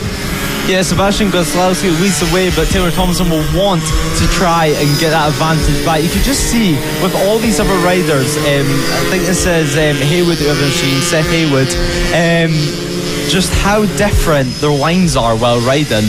You see it in the front too, just because they're so close you could visually see it. But whenever you compare each rider's lines going around this circuit, they're obviously all still learning, so they're all trying something new, which is just awesome to see for these rookies. It's just 4 laps to go in this race. Kozlowski still leads the way, we believe, and yeah, it's been a great race so far. We're just watching a few riders make it down the back straight as we're watching Kozlowski still lead the way. It looks like a slightly larger gap from Taylor Tomlinson as they head around the final corner now, as these riders, number 15 Seth Haywood is in a battle with Logan Cousins for third place, for final spot on the podium. That will mean so much to them, fighting for the podium positions right now. They will be pushing just as hard as Sebastian Kozlowski and Taylor Tomlinson will, although it is for a lower position. Every position, every point means everything in these lower champions in this championship. As we see Logan Cousins taking a slightly tighter line through that section, as we see the front runners as well making their way through traffic, with Sebastian Kozlowski still leading the way, but it looks like Taylor Tomlinson is trying to set up a move. It looks like the gap's slightly lowered. He's pushing as hard as he can. You see them flicking round, using all their body weight to get these bikes put on the side of their tyre before they head down the back straight. Will slipstream be able to help Taylor Tomlinson here? I do not think it will. The gap's still pretty big. A couple of back markers still in the way there, but it didn't cause too much trouble for the front runners. Sebastian Kozlowski still leads the way with just 2 laps to go. Will Taylor Tomlinson be able to do anything? He's trying to take a wider sweeping line to be able to carry more corner speed. He's pushing as hard as you can. You can visually see it here in Country Box. Yeah, absolutely. These two are certainly putting on a show for the win of this race. Is it side by side? It is. It's side by side. But who is going to come out of this battle on top? Let's see. This is absolutely incredible. Taylor Tomlinson setting the fastest lap on his last lap of a 1 minute, practically dead 1 minute and 1/10. There, as we now see passing a few back markers here, he looks visually a lot closer than he was last lap, as we can see them coming through this section here, through the left through the right, now onto Spitfire straight. It's looking like he might be able to set up a move here if he gets his foot down, or pedal down I should say. Let's have a look. No, I just don't think he's close enough. No, he's not. Gazlowski has managed to increase that gap ever so slightly. I say that, but there is a back marker in the way. Is this going to matter for Tomlinson? Oh, on the inside. No, he manages to take a really tight lap as we have one lap to go. One lap to go until the last lap.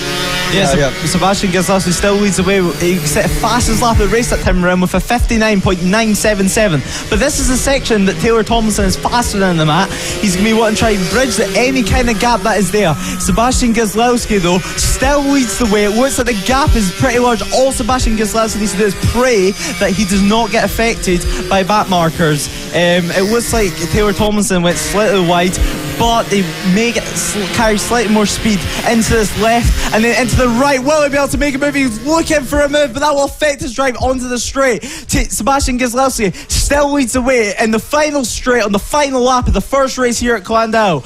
Head into the final corner. The gap is pretty large. Taylor Thompson looks like he's staying second, with Sebastian Gazlowski coming over the line to take the win as we see a crash after the checkered flag. Taylor Thompson takes second place as we hope that the rider is okay that's crashed after the checkered flag. It's unfortunate to see that. It looks like the driver, the rider is managed to get up with the help of a few parents there. But yeah, what an absolutely incredible race there. I couldn't believe that race between Gazlowski and Tomlinson. Absolutely incredible. Really, really, really was. Oh, look at that respect, giving each other a little bit of a fist bump there. Absolutely lovely to see between these two drivers as they both talk about the race that they just had. What an absolute sensational race.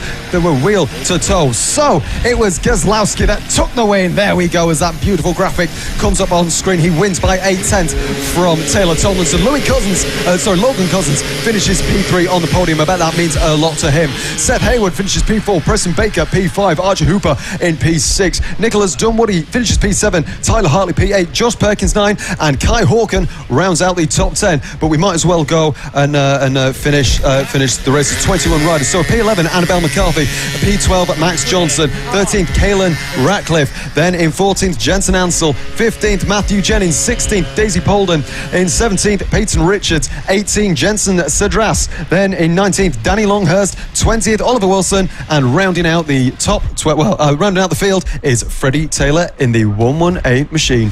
Yeah, it was a great race there. Close battle. Logan Cousins will be happy with that third place. Logan Cousins, just 7-year-old, as I said earlier, on the number 7 bike.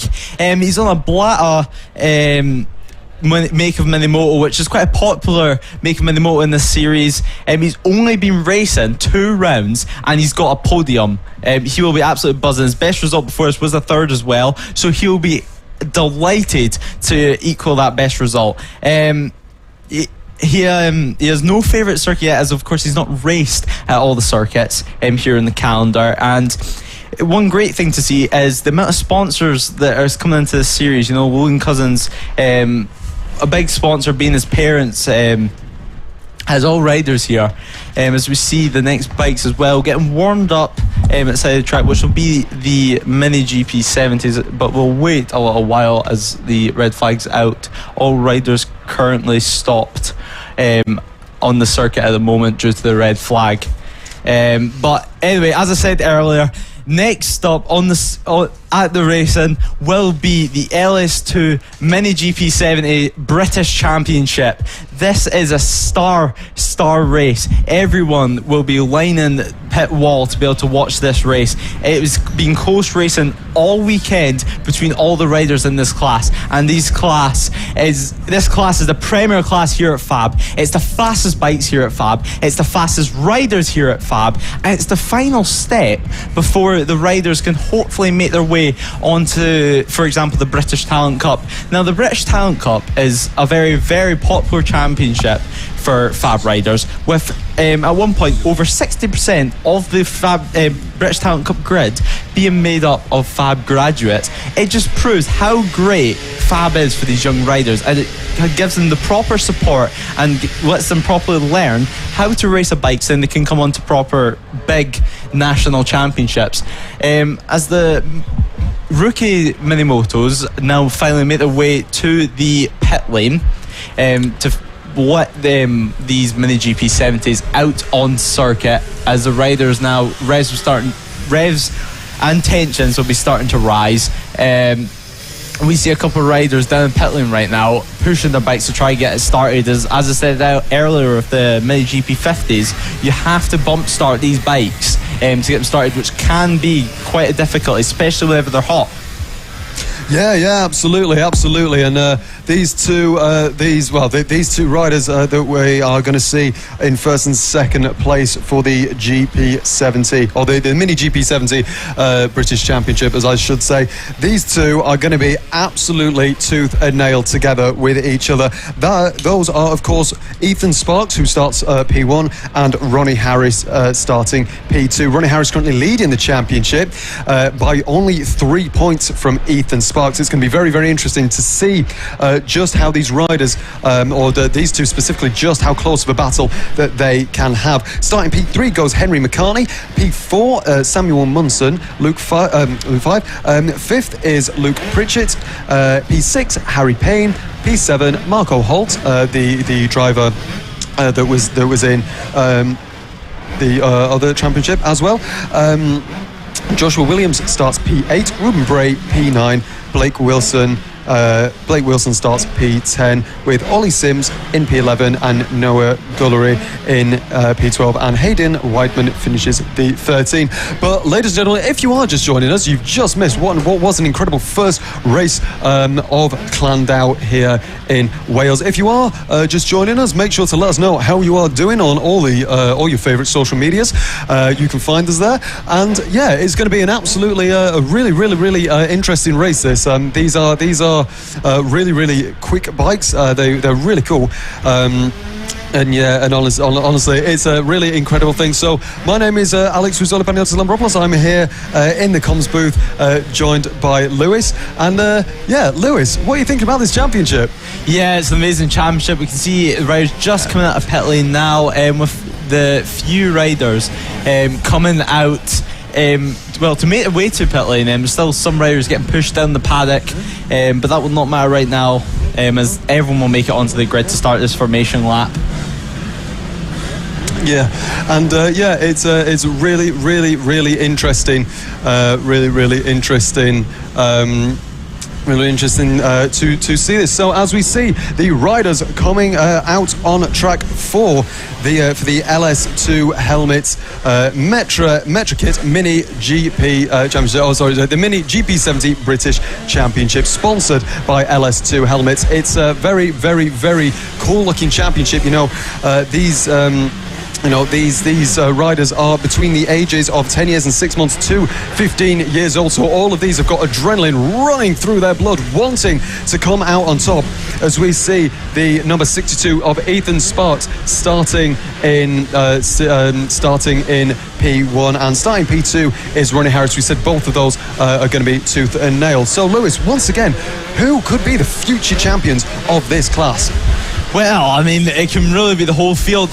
We've seen at Lid, it was almost like a Moto3 race with the GP70s. There's absolutely nothing separating them. Ethan Sparks, of course, last year's champion. He was able to have a great round one with a lot of ups and downs, crashing in the qualifying and crashing in race one, but then winning both race 2 and 3. Yeah, absolutely. So Ethan Sparks starts on pole position, with Ronnie Harris starting in P2.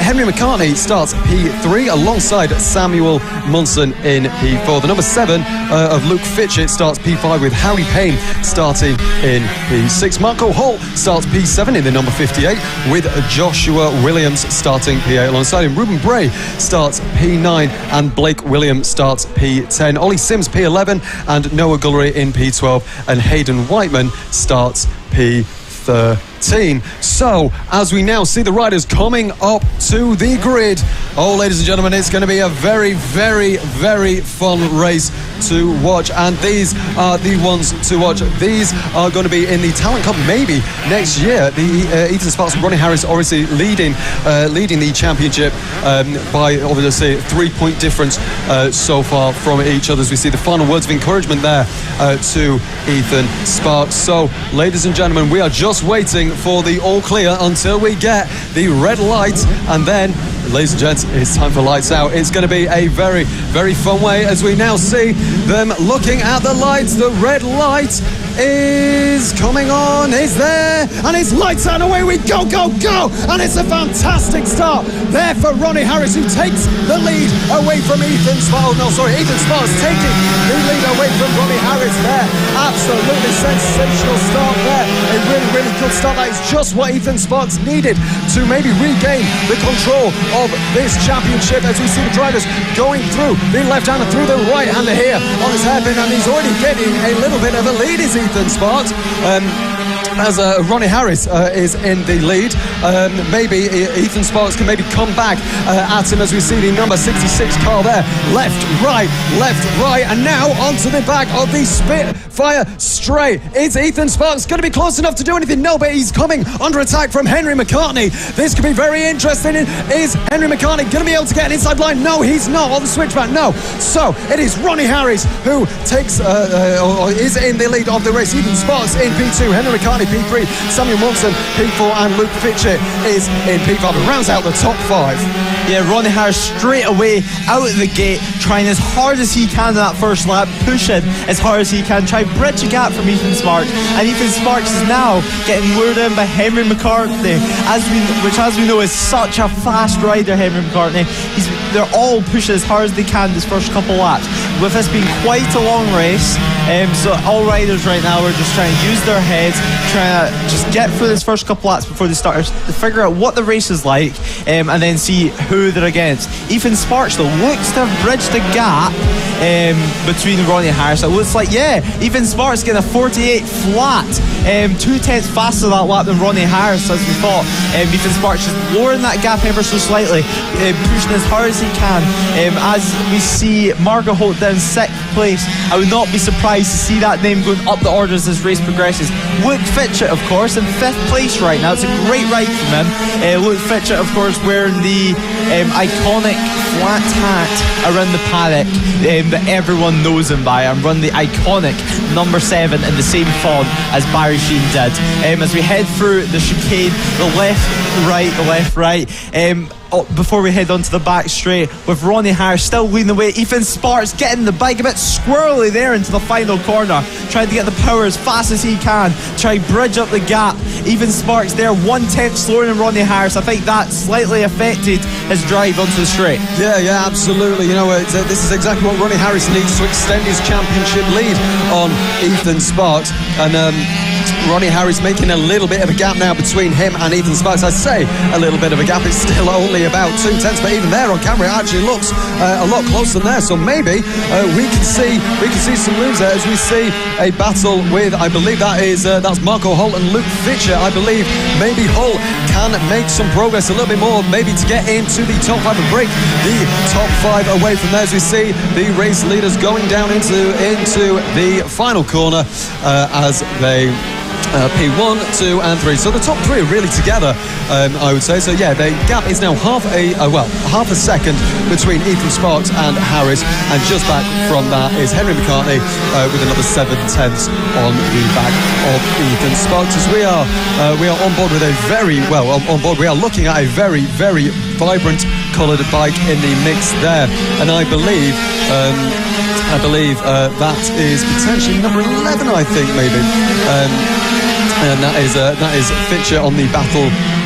So here is the battle that we want to see. This is between Luke Fitchett and Marco Holt. Can Marco Holt set up a move coming onto the Spitfire straight? Potentially. Let's have a look onto the Spitfire straight. Can he get a better exit than Luke Fitchett? Let's have a look. Oh, it's going to be a late send if it is going to be a send. No, it's not. He just stays behind coming into the final corner, as we now see them going over the start-finish straight. All the riders taking a very, very different line line just after the first corner. It's incredible just to see the difference of line and the difference of how these riders do ride.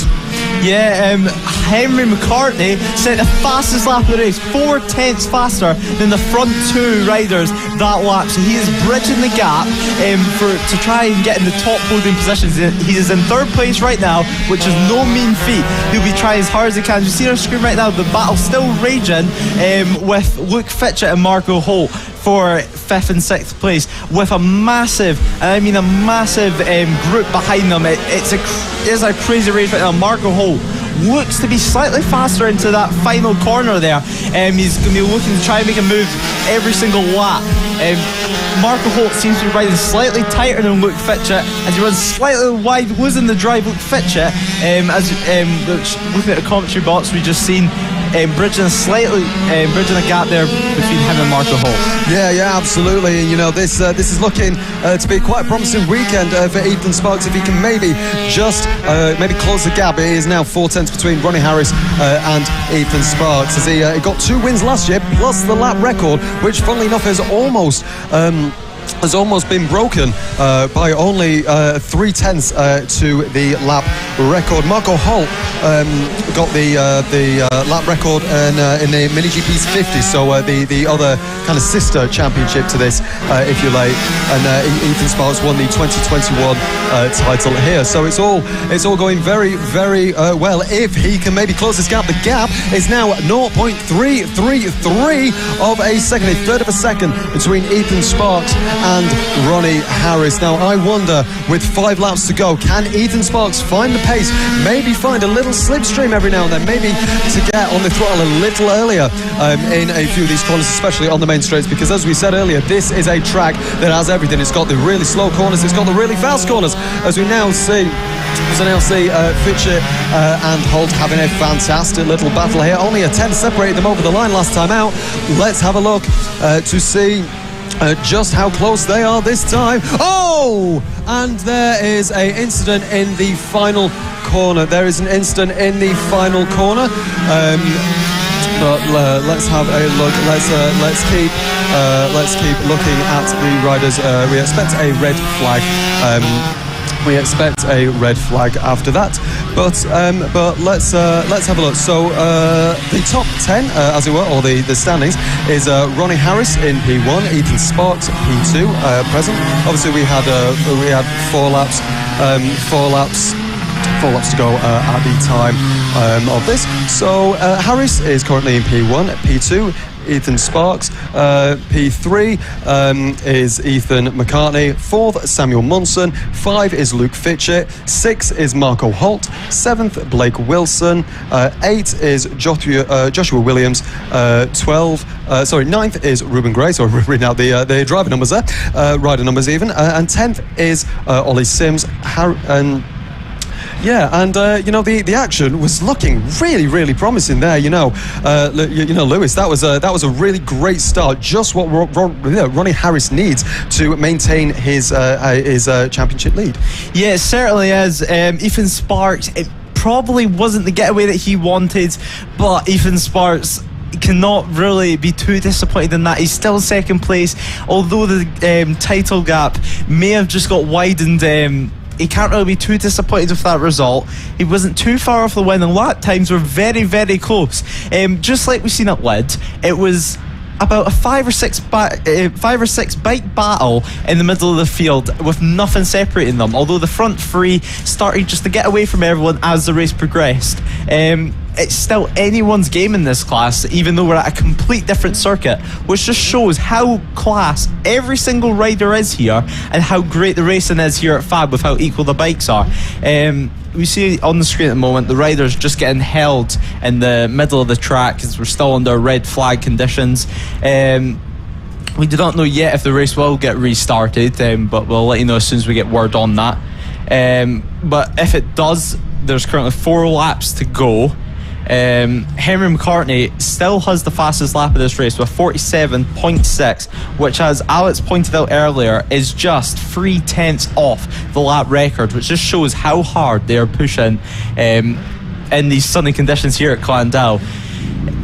Sunny conditions here at Clandow, as I said, and it's still meant to be like this all weekend. Tomorrow's meant to be even better than this, which I don't think people at Circuit right now can believe, because weather conditions is already great. If you're just joining us right now at FAB, good afternoon. Thanks for joining us. Let us know who you're supporting in this class, what you've enjoyed with the racing. Support our socials at FAB-Racing, FAB-Racing.co.uk. See the website, see the schedule for the weekend, so you can be informed about what is coming up next. After this race, talk about what's coming up next, will be the Moto Team race, which is quite an interesting race to watch, and quite an interesting class to watch, with there being two classes in one race. Now it's your first time seeing Moto Team this weekend. What was your initial opinion on it? Yeah, I thought it was a really, really cool looking championship. And unfortunately, it is one of the most confusing championships for us commentators in the box this weekend, because on the grid you can see. On the grid you can see obviously the riders for this, but that might not actually be who is riding, believe it or not. It's rather confusing. So the name on the grid, or as you see on the timing sheets, is actually the person who has entered the bike, not the person necessarily riding, although in some cases it is. But it is, so it's a rather confusing championship, but it is a very, very interesting and very fun championship to watch as well, Lewis. Yeah, it certainly is. So then, as Alex mentioned, the name that is on the timing screen, on your timing screen and on the results is not a person riding, and on our amazing graphics that we have here at FAB-Racing to show you guys at home who's in what position. It's the owner of the bike, which from race to race does switch. Darren Anderson has been having a great weekend so far. He's looking very good, and yesterday while watching practice down by the technical twisty multiple chicane loop at the other side of the track, I was watching Darren Anderson, and he was in fact using all the track coming out of the hairpin, and then using some gap in between the painted curb and the actual racetrack. There's a slight dip in the track where the concrete goes away a bit that Dan Anderson was pushing all the way out there, trying to carry as much speed as possible. As we see the riders pushing their bikes back to the paddock, it looks like this may be race done, but we do not know yet. We will give you an update on everything as and when we have it. But riders just talking to each other, talking about the race, probably how they felt it went. And as we see Ethan Sparks there pushing the bike back, the bike is almost the same size as him. Yeah, definitely is. It's quite an interesting thing to see, which is quite fun. But Lewis, let's move on a little bit. I hear you were at Knockhill last weekend. Yeah, I was. It was not like this weather at Knockhill. On the Saturday we had sunny Scottish weather, also known as rain. At Knockhill. It is a very, very slippery track, because apparently it had not rained in 2 weeks at Knockhill, which I think many listeners will be finding it very, very hard to believe. So the track was not the best in the wet, but it was a great weekend. So it was my first race weekend on the 300, and just like the Mini GP 70s, the 300 class that I'm racing in is as close as ever. There is literally a second to 2 seconds separating the whole field, which is just great to see. It was my first time riding the wet on the bike as well, which was definitely a learning curve, I think it's fair to say.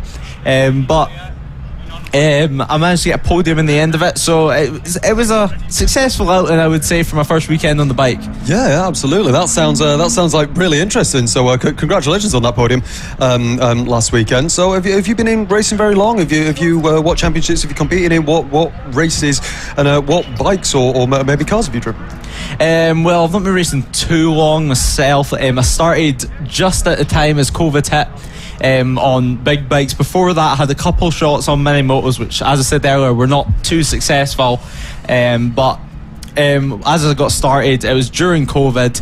I had my licence test booked a week before everything got shut down, which kind of delayed everything till about September in Scotland. So it was a difficult year 2020, but I've only ridden big bike wise 125 2-strokes and 300 4-strokes, which are two completely different animals, although they sound very similar. To those listening at home that may not know the difference in these motorcycles, they're two completely different styles of engines which require pretty different style of riding styles. The 300 I've found to be a lot smoother to ride, which seems to also be a bike that all up and coming riders which want to take more of the production bike route are going on to these 300s and 400cc production bikes, which are twin cylinder machines which are very, very smooth to ride and give riders a lot of confidence and feedback. As we see the crowd watching actually at the side of the track on the upper grandstand, shall we call it, here at Llandow, waiting for the action to resume. But yeah, it's a big crowd, and as you look down the pit lane there, Alex, you can see everyone is watching and waiting. Yeah, everyone's watching and waiting for the next race to get underway, which obviously, as we've said, is the Moto Team Championship. So a few facts and figures. There are two classes in the Motor Team Championship, and just remember that the name on the graphic necessarily isn't the name of the rider, but class 1 is the street stock 125. So it's powered by a 125cc air or liquid cooled engine, either that's 4-stroke. You have to be over the age of 17 to be into class 1. Manual clutch with multi-speed gearbox. It is a production motorcycle with 16 to 18 inch wheels, which are actually quite big. A lot of cars have wheels smaller than that, and they also have a black number plate with white numbers. Now, the class 2 is the super stock 125, so opposed to class 1, which is street stock, this is super stock 125 / open 50. So these bikes are powered by an air or liquid cooled 128cc engine, 2 or 4-stroke liquid cooled, up to or a 2-stroke cooled up to 55cc. Again, have to be the age over 17 to compete in this championship. And this also has a manual clutch with a multi-speed gearbox. Same again with 16 to 18 inches on the wheel diameter, and red number plate with white numbers. So that's how you can kind of differentiate class 1 and class 2. It's to do with the number plate on the back. So class 1 is the black number plate with white numbers, and class 2 is the red number plate with white numbers. As we wait, we're not sure if this race is gonna get going again, but it's certainly going to be a very interesting race, isn't it, Lewis? Yeah, it certainly is. Now then, although last weekend, as I said, I was racing at Knockhill, Alex, I've heard that you have had a pretty big week, finding yourself at Spa in the middle of the week, and now at Llandow. Just tell everyone how you managed to go 4 countries in 5 days. Well, blooming heck, I'm not sure how much time I've got, but I'll certainly try and fill it. So yeah, me and my family decided to go to Ypres in Belgium, especially for a kind of a historical visit, to see some relatives that fought in World War One, and it was a really interesting race. And so at the moment we're just getting news through now. That is going to be the end of the race, but these are going to be the unofficial results. Ronnie Harris finishes P1 with Ethan Sparks in P2 and Henry McCartney in P3. So yeah, here comes the top 10. Again, we have said this is unofficial results. So Ronnie Harris finishes first. You've got Henry Sparks in P2. Then you've got McCartney P3, Monson P4, Fitchett P5, Holt P6, and Wilson P7. Williams P8, Bray P9, and 10 is P Sims. Obviously, that is out of 8 laps out of the supposed 12 12 laps that we should have had in that race.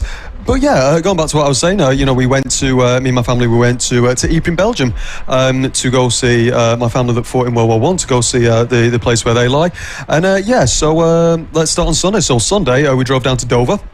And we stayed at a hotel there, got the ferry on Monday morning, and then drove from there, from Dunkirk. We went to go see the beaches of Dunkirk, which is an absolutely fascinating, really, really history-rich thing to see. It was absolutely lovely, and especially the first time I watched the film Dunkirk was on the ferry as well. So seeing the film and then obviously being at where they managed to evacuate hundreds of thousands of people was absolutely incredible. And then from there, we went to Ypres to go see where my relative is buried. He was one of only 627 people to receive the Victoria Cross during World War One, which is a really, really proud achievement that we have. And then from there, we stayed there, we laid a few flowers, it was absolutely lovely. The next day we then went to Bruges. Obviously lovely, like home of Belgian chocolate. So we picked up a lot of chocolate, a lot of sweets.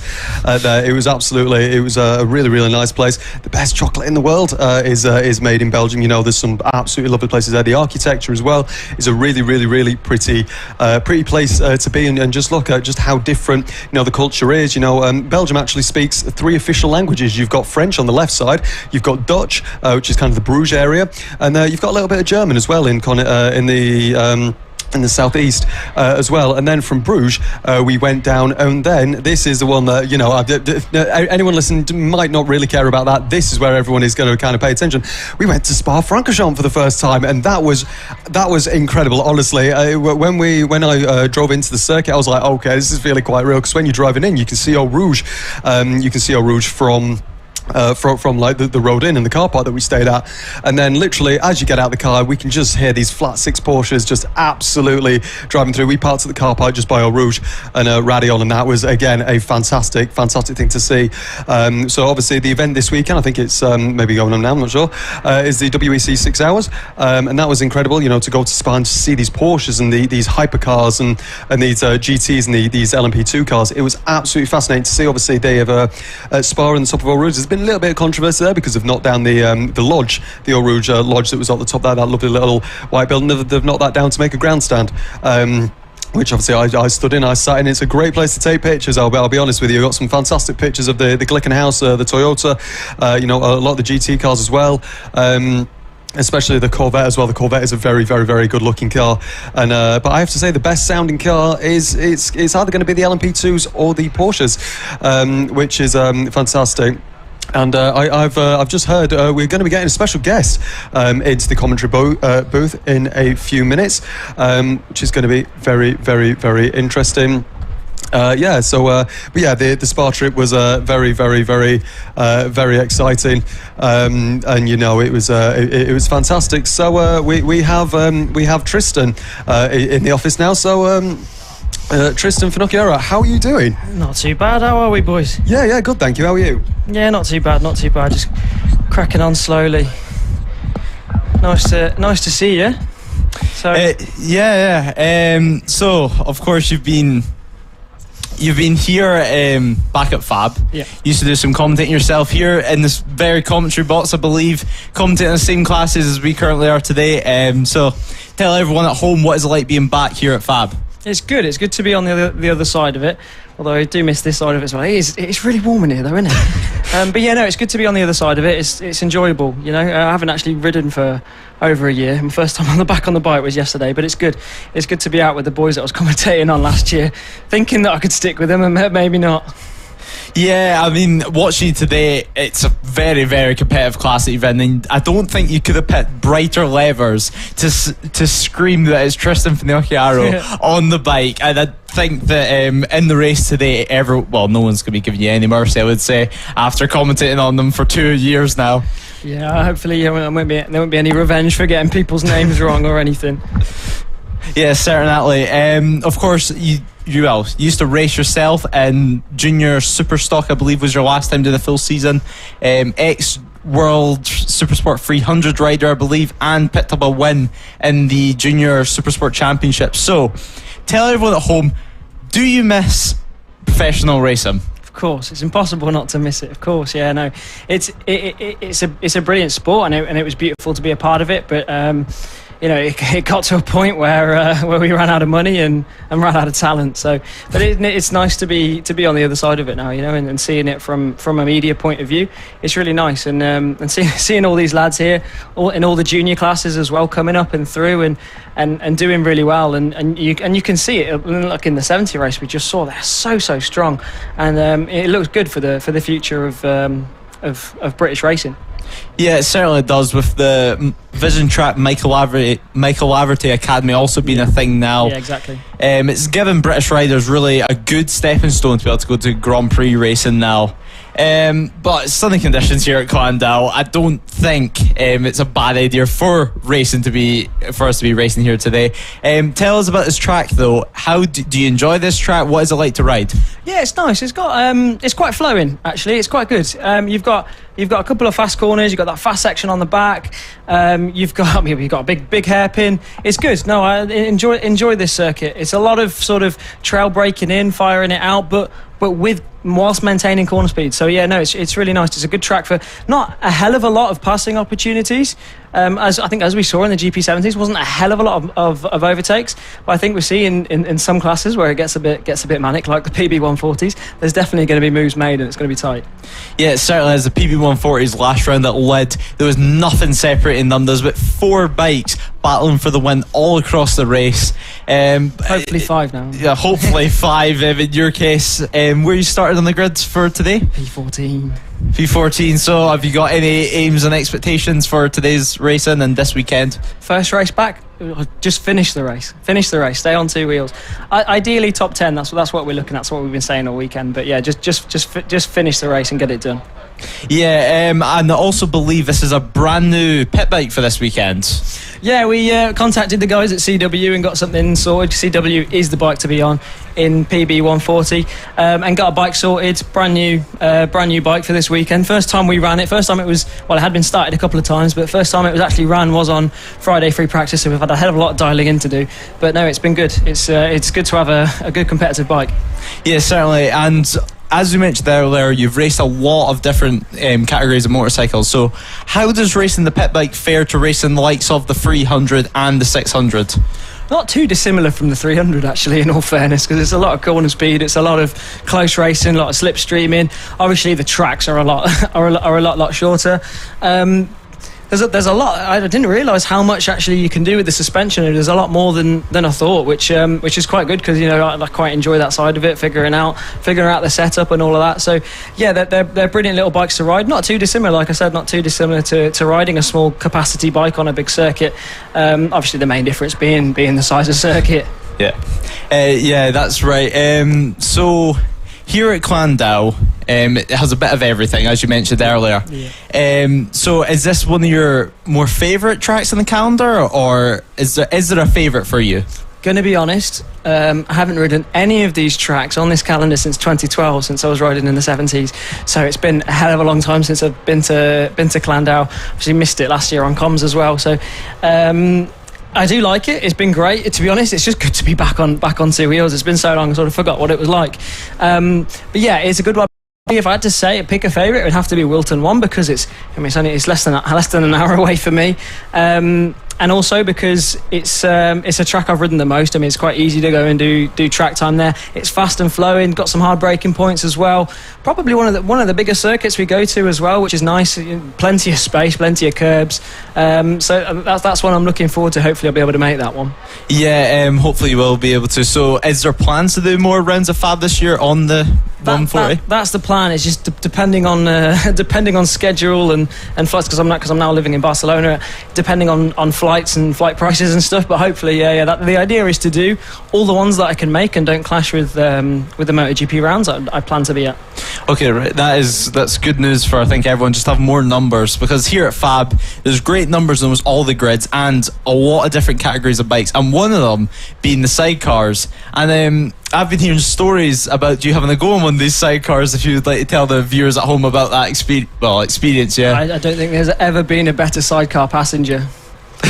No, it didn't go very well at all. It was at a colder hour of circuit on the side. No one even told me how a passenger on a sidecar is meant to be. No one told me what to do, how to sit, where to place myself. So it was a bit of a mess. Yeah, it was a bit of a mess. But then, if you remember back to last year, my co-commentator Gareth Hall also had a little go on it, and was just as stiff.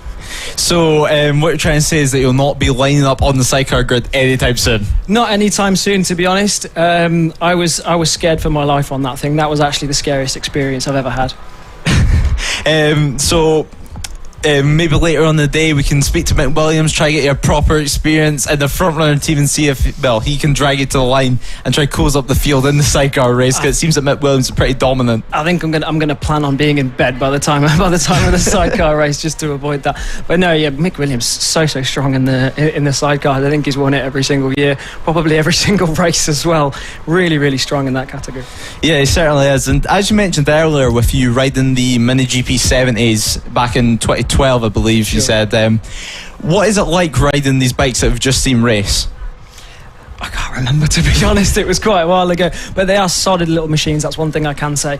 Roger's been with them for so long, and it was back in 2012 I was on them. So yeah, it's been quite a while. But Roger's been running these for so long before 2012, and yeah, they prove it's proven that they work. It's a proven formula. All these riders, it's a very high level here at FAB. They all go on to do good things, to do big things. There's plenty. If you just look at the podiums in the BSB paddock, all of them have come through, or at least 90% of them have come through FAB-Racing, have come through the GP50, GP70 formula, and it's proven to work. Lots of riders in the British Talent Cup are riding them. Riders who this weekend are also, like Johnny Garnes, for example, who's having a go out in Spain this weekend. In Portugal this weekend for the CEV in the European Talent Cup.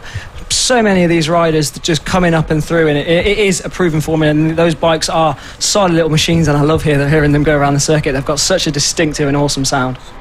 Yeah, they teach the riders a lot to be able to learn what it's like to race a bike. Really, it teaches them all the skills that they need to know, and it's shown that it's worked, as you said.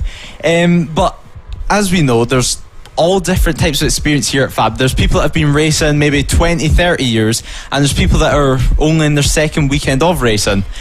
So you've been a far more experienced racer than myself.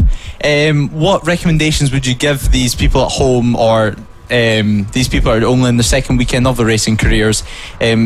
What recommendations would you give them for their racing? I'd say, don't be afraid to ask questions, because it's such a welcoming and friendly paddock that people are here to help, and there's plenty of people like Fraser Rogers, for example, who's here helping a lot of the kids out on the metric kits.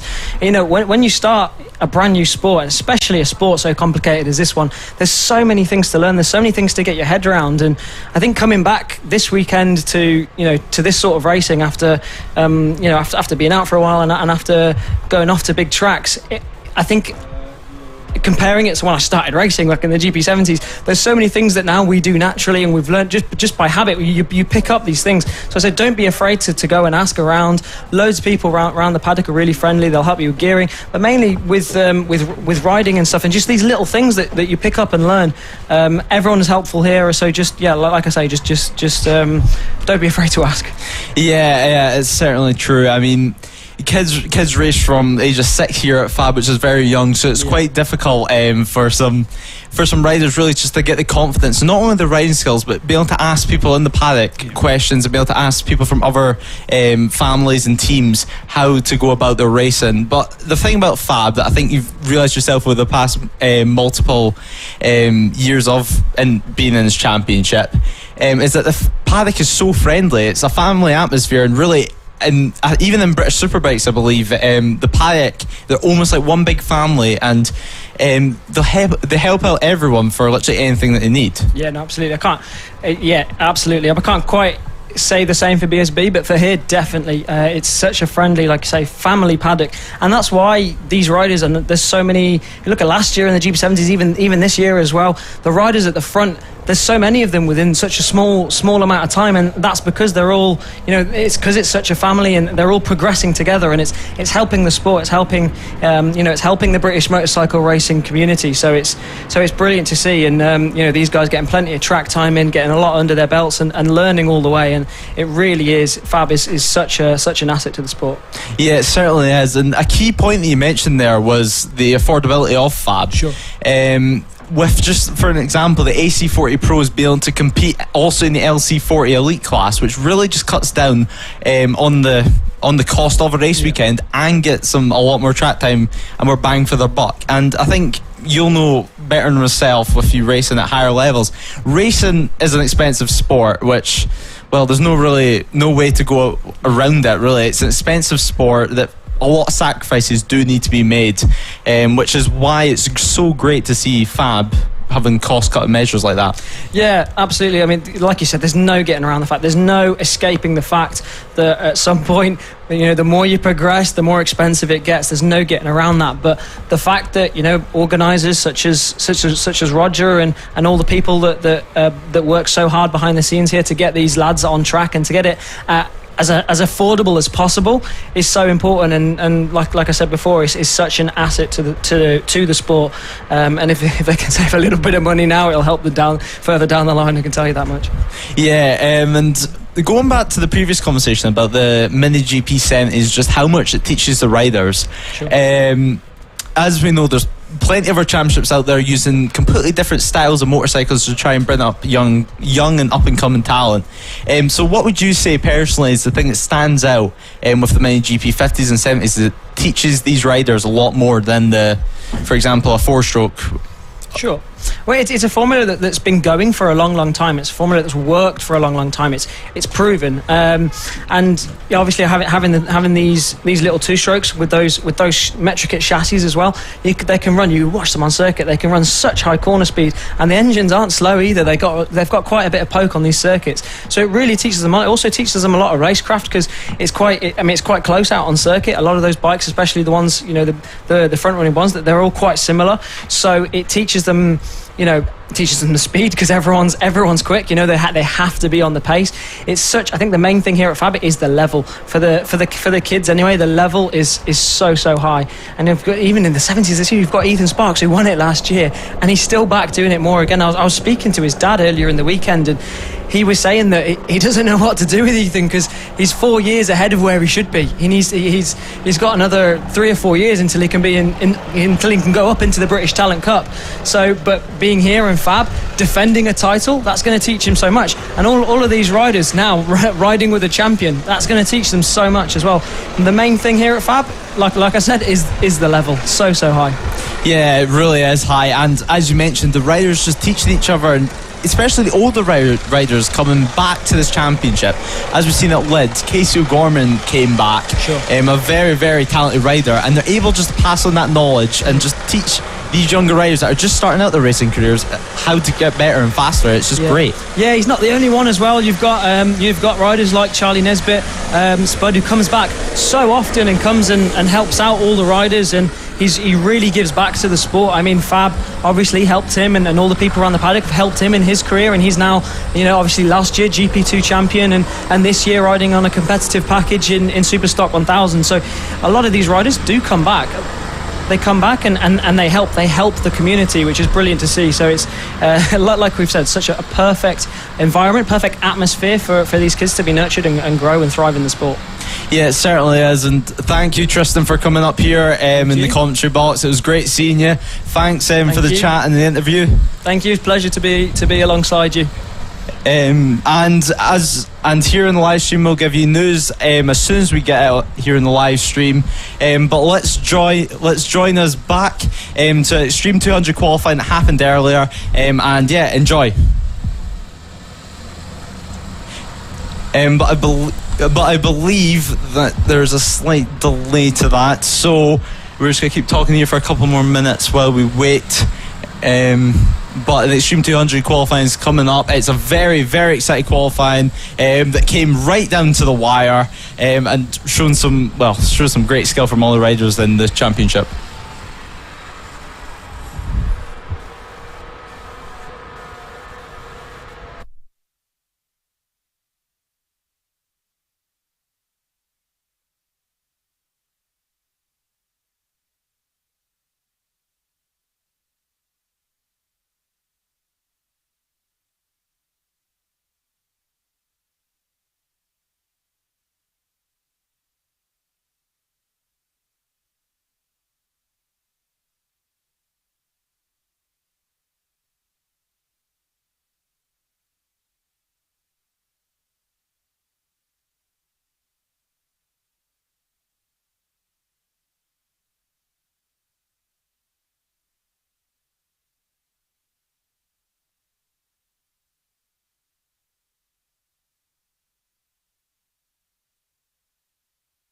Qualifying session of the day, and it's really interesting. What can we expect to see in the final 3 minutes of the last qualifying session? The fastest lap was done on the final lap, so let's see what on earth maybe some of these drivers can set. We're going to have a surprise first position. Let's see, can Rossi Banham get up into first position? We see that a few riders improve on their last lap going through there. The tension is really building, and it is looking like a very interesting qualifying session. Yeah, just 2 minutes to go. Philip Sorovic still leads the way. Ollie Walker now goes up to 4th place, pushing Rossi Banham all the way down to 5th. Now then, I just see Philip Sorovic going down the inside, but he took back out of it in the final corner there. Will anyone be able to get past him in lap times to be able to get in front of him and get that pole position, the all-important pole position that everyone here fights for? Even that last lap with Philip Sorovic, slightly having to back out in the last corner and be a bit cautious. He was only 2 tenths off his best time. He's on it every single lap here. It's just amazing to see. Our championship leader, in fact, Sullivan Mounsey, is not here this weekend. And David Fern, also second in championship, is not here this weekend. And Casey O'Gorman, who I believe is 3rd in the championship, is not here this weekend. So the championship is wide open. We've seen last year as well that riders were constantly just dipping in and out of this class, meaning that it's quite a confusing championship to be able to follow, with not all riders doing every single round. Noah Gilray down in 8th place is in a mini GP style bike in the Extreme 200s, as although Extreme 200s you see a lot of pit bikes on your screen, it's quite an open class. You can compete in anything you want, really, as long as it's within the rules. Although it's a different style bike, you can still compete and still be competitive. With just 50 seconds left, Rossi Banham is now up into 2nd place with 49.6. Rossi Banham will be happy with that 49.6, but he's still 1.3 seconds off Philip Sorovic. Will anyone in their last flying lap of this qualifying session, before we go into before they get the race, will anyone be able to improve? Philip Sorovic comes around the final corner. We can see outside of our window, as we see on screen, I believe that is the 89 bike, as Philip Sorovic says a 47.793. That is an incredible lap there from him, 1.8 seconds in front of everyone else. Yeah, absolutely sensational. As we see 10 seconds left on the clock of the final qualifying session of this weekend. Can anybody beat that time of a 47.793? Well, the next few seconds are absolutely crucial, as the first of these drivers have taken the checkered flag. Zach Trian was the first driver to take the checkered flag. So let's see, can anyone gain a significant amount of time? 1.8 seconds at least. Rossi Banham needs to make up to the Suriak to pole position. Let's see, can anyone do it in the final few corners? Let's see, as everybody starts coming over the timing line. Let's have a look. So, Rossi Banham round the final corner. Is he going to be able to take the top position? No, he's not. He finishes with his personal best time of a 49.443, 1.6 seconds away from Suriak.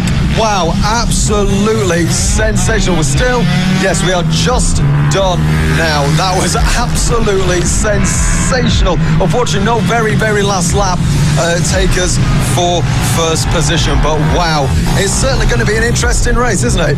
Yeah, it's heating up here. Rossi Banham clearly happy with his lap time. No pop of the move for the fans once again. Show voting. He's starting on the front row. He can be happy. He can, although on paper it may look like quite a big gap, with a 1.6 second gap. As we see on our screen right now, there's a classic car on the screen. There's vehicles of all shapes and forms here watching the racing here at FAB-Racing. Yeah, absolutely. It looks very cool. Looks like an old Morgan, I believe that is. That's absolutely incredible to see as we get a lovely pan around of the riders from the Extreme 200 class coming back into the pit lane. But now, ladies and gentlemen, this is where it gets interesting, because we are about to have our first race of the weekend, which is the AC40 Rookie Championship. Oh wow, as we see the marshals and the parents coming onto the track, as well as the riders in just a few seconds. But it will be a very, very exciting race indeed. Lewis, who are you expecting in this race to be very, very strong? Well, really, it's any of the top 5 or 6 riders that can fight for the victory, clearly. But I would say Sebastian Gazlowski, of course, starting in pole position, is definitely going to be one to look out for. Taylor Tomlinson, on the other hand, very, very, very close in lap times, with about 50 thousandths of a second separating the first 2 people in the front row. Logan Cousins, of course, only 7 years old, racing the number 7. Maybe got some inspiration for his number from his age there, starting 3rd on the grid. Any rider really can make an impact on this race, and it's going to be great to see. Sebastian Gazlowski is going to want to get away and try to create a gap from Taylor Tomlinson straight away from the first lap, because qualifying there was nothing between them, and because of that they're not going to want to get caught up in the battle and potentially get more people into the mix. Yeah, absolutely. Yeah, it's certainly going to be an interesting race to say the least. You know, as we now see the parents lining up exactly on their spots of where their children are. As we now see, I believe, here we go. Here come the children, and they make their way to the grid. And how this is going to work? They are going to come onto the grid of these racers, and it's going to be a very, very exciting race indeed. So what's going to happen is these racers are staying here and then going out for a formation lap, and then Lewis, then it's lights out for the first race of this weekend.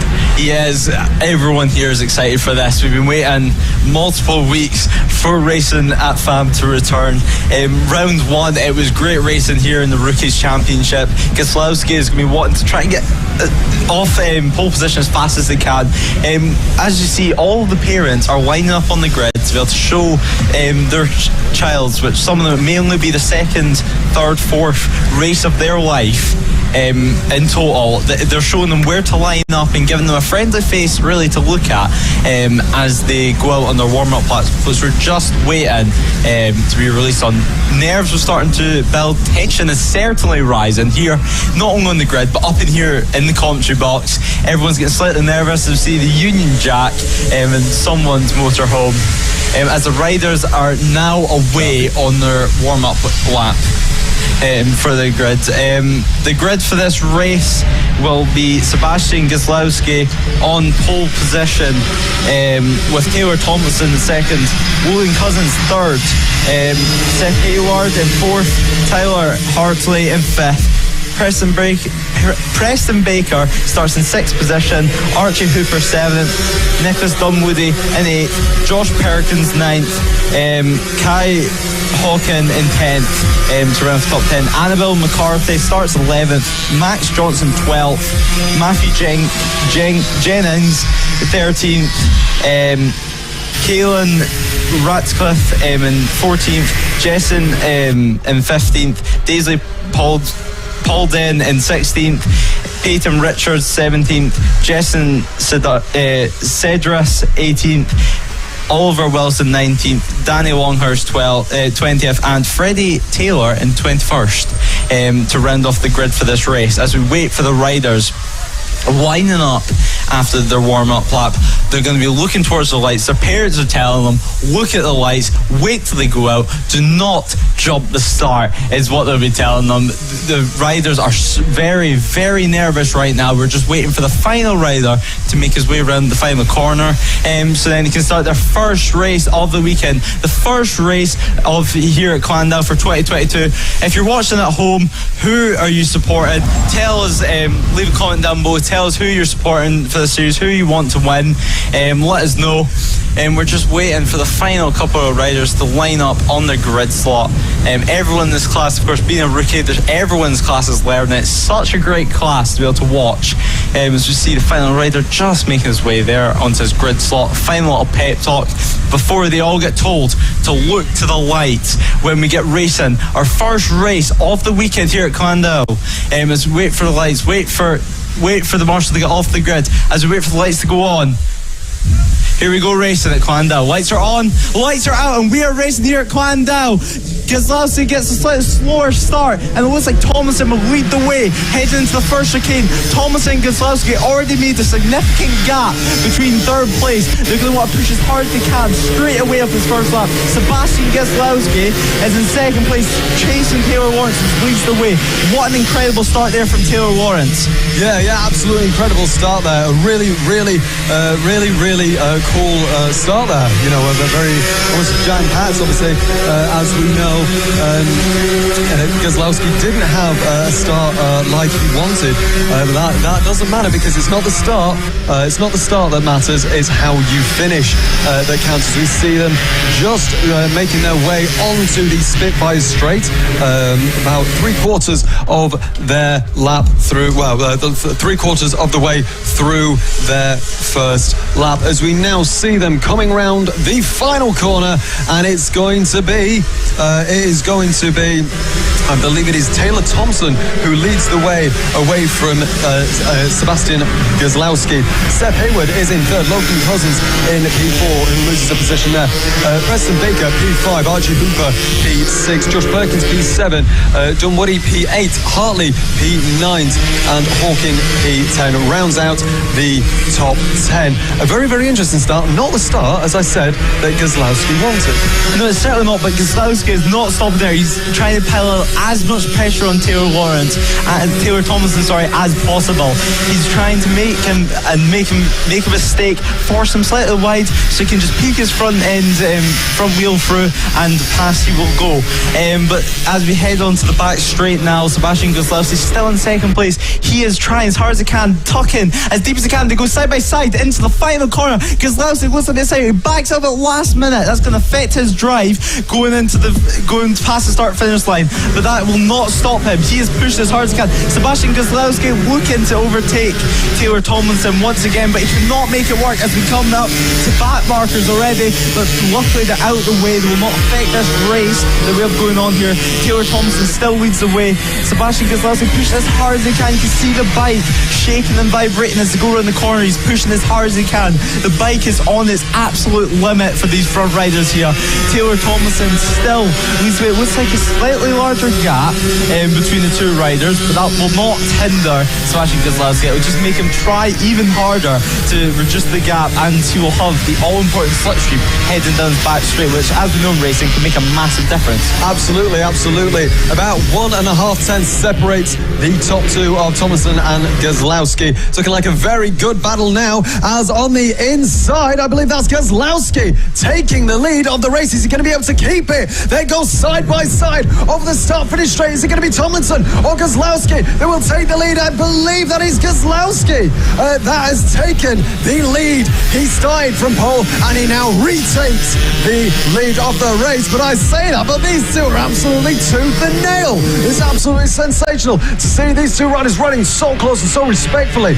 As we see now, they're coming through to the technical part of the track. This long sweeping right-hander onto this little straight here, but Tomlinson is not giving up, is he? He's really going for it, trying to get in the slipstream, trying to find any possible advantage on the back of Gazlowski. Can he make anything work? He comes round through this little chicane here onto the Spitfire straight. This is where the move was set up last lap. Can Tomlinson do anything to get on the inside of Gazlowski? They are trying very hard, but no, he's not that close this lap. But Gazlowski, if he can get a good exit here, but they are going side by side again, but no, Gazlowski will keep the lead of the race, but Tomlinson certainly is not giving up. Yeah, Sebastian Gazlowski leads the way, but Taylor Thompson will want to try and get that advantage back. You can just see with all these other riders, I think it says Hayward, the other machine, Seth Hayward, just how different their lines are while riding. You see it in the front too, just because we're so close you could visually see it. But whenever you compare each rider's lines going around this circuit, they're obviously all still learning, so they're all trying something new, which is just awesome to see for these rookies. It's just 4 laps to go in this race. Keselowski still leads the way, we believe, and yeah, it's been a great race so far. We're just watching a few riders make it down the back straight as we're watching Keselowski still lead the way. It looks like a slightly larger gap from Taylor Tomlinson as they head around the final corner now, as these riders, number 15 Seth Haywood is in a battle with Logan Cousins for third place at the final spot on the podium. That will mean so much to them, fighting for the podium positions right now. They will be pushing just as hard as Sebastian Keselowski and Taylor Tomlinson will, although it is for a lower position. Every position, every point means everything in these lower in this championship. As we see Logan Cousins taking a slightly tighter line through that section, as we see the front runners as well making their way through traffic, with Sebastian Keselowski still leading the way, but it looks like Taylor Tomlinson is trying to set up a move. It looks like the gap's slightly lowered. He's pushing as hard as he can. We see him flicking round using all their body weight to get these bikes put on the side of their tyre before they head down the back straight. Will Slipstream be able to help Taylor Tomlinson here? I do not think it will. The gap's still pretty big. A couple of back markers still in the way there, but it didn't cause too much trouble for the front runners. Sebastian Keselowski still leads the way with just 2 laps to go. Will Taylor Tomlinson be able to do anything? He's trying to take a wider sweeping line towards the Carrymore corner speed. He's pushed as hard as you can. You can visually see it here in commentary box. Yeah, absolutely. These two are certainly putting on a show for the win of this race. Is it side by side? It is. It's side by side. But who is going to come out of this battle on top?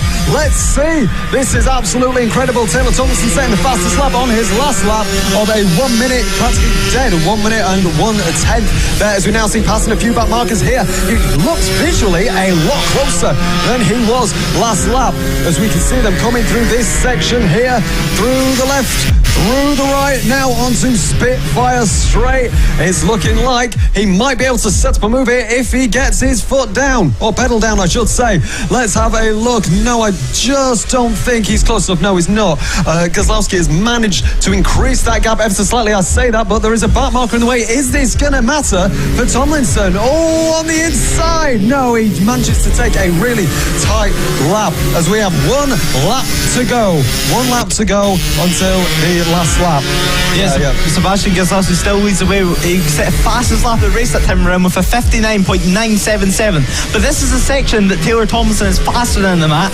He's going to be wanting to try and bridge any kind of gap that is there. Sebastian Keselowski, though, still leads the way. It looks like the gap is pretty large. All Sebastian Keselowski needs to do is pray that he does not get affected by back markers. It looks like Taylor Tomlinson went slightly wide, but they may carry slightly more speed into this left and then into the right. Will he be able to make a move? He's looking for a move, but that will affect his drive onto the straight. Sebastian Keselowski still leads the way in the final straight on the final lap of the first race here at Llandow.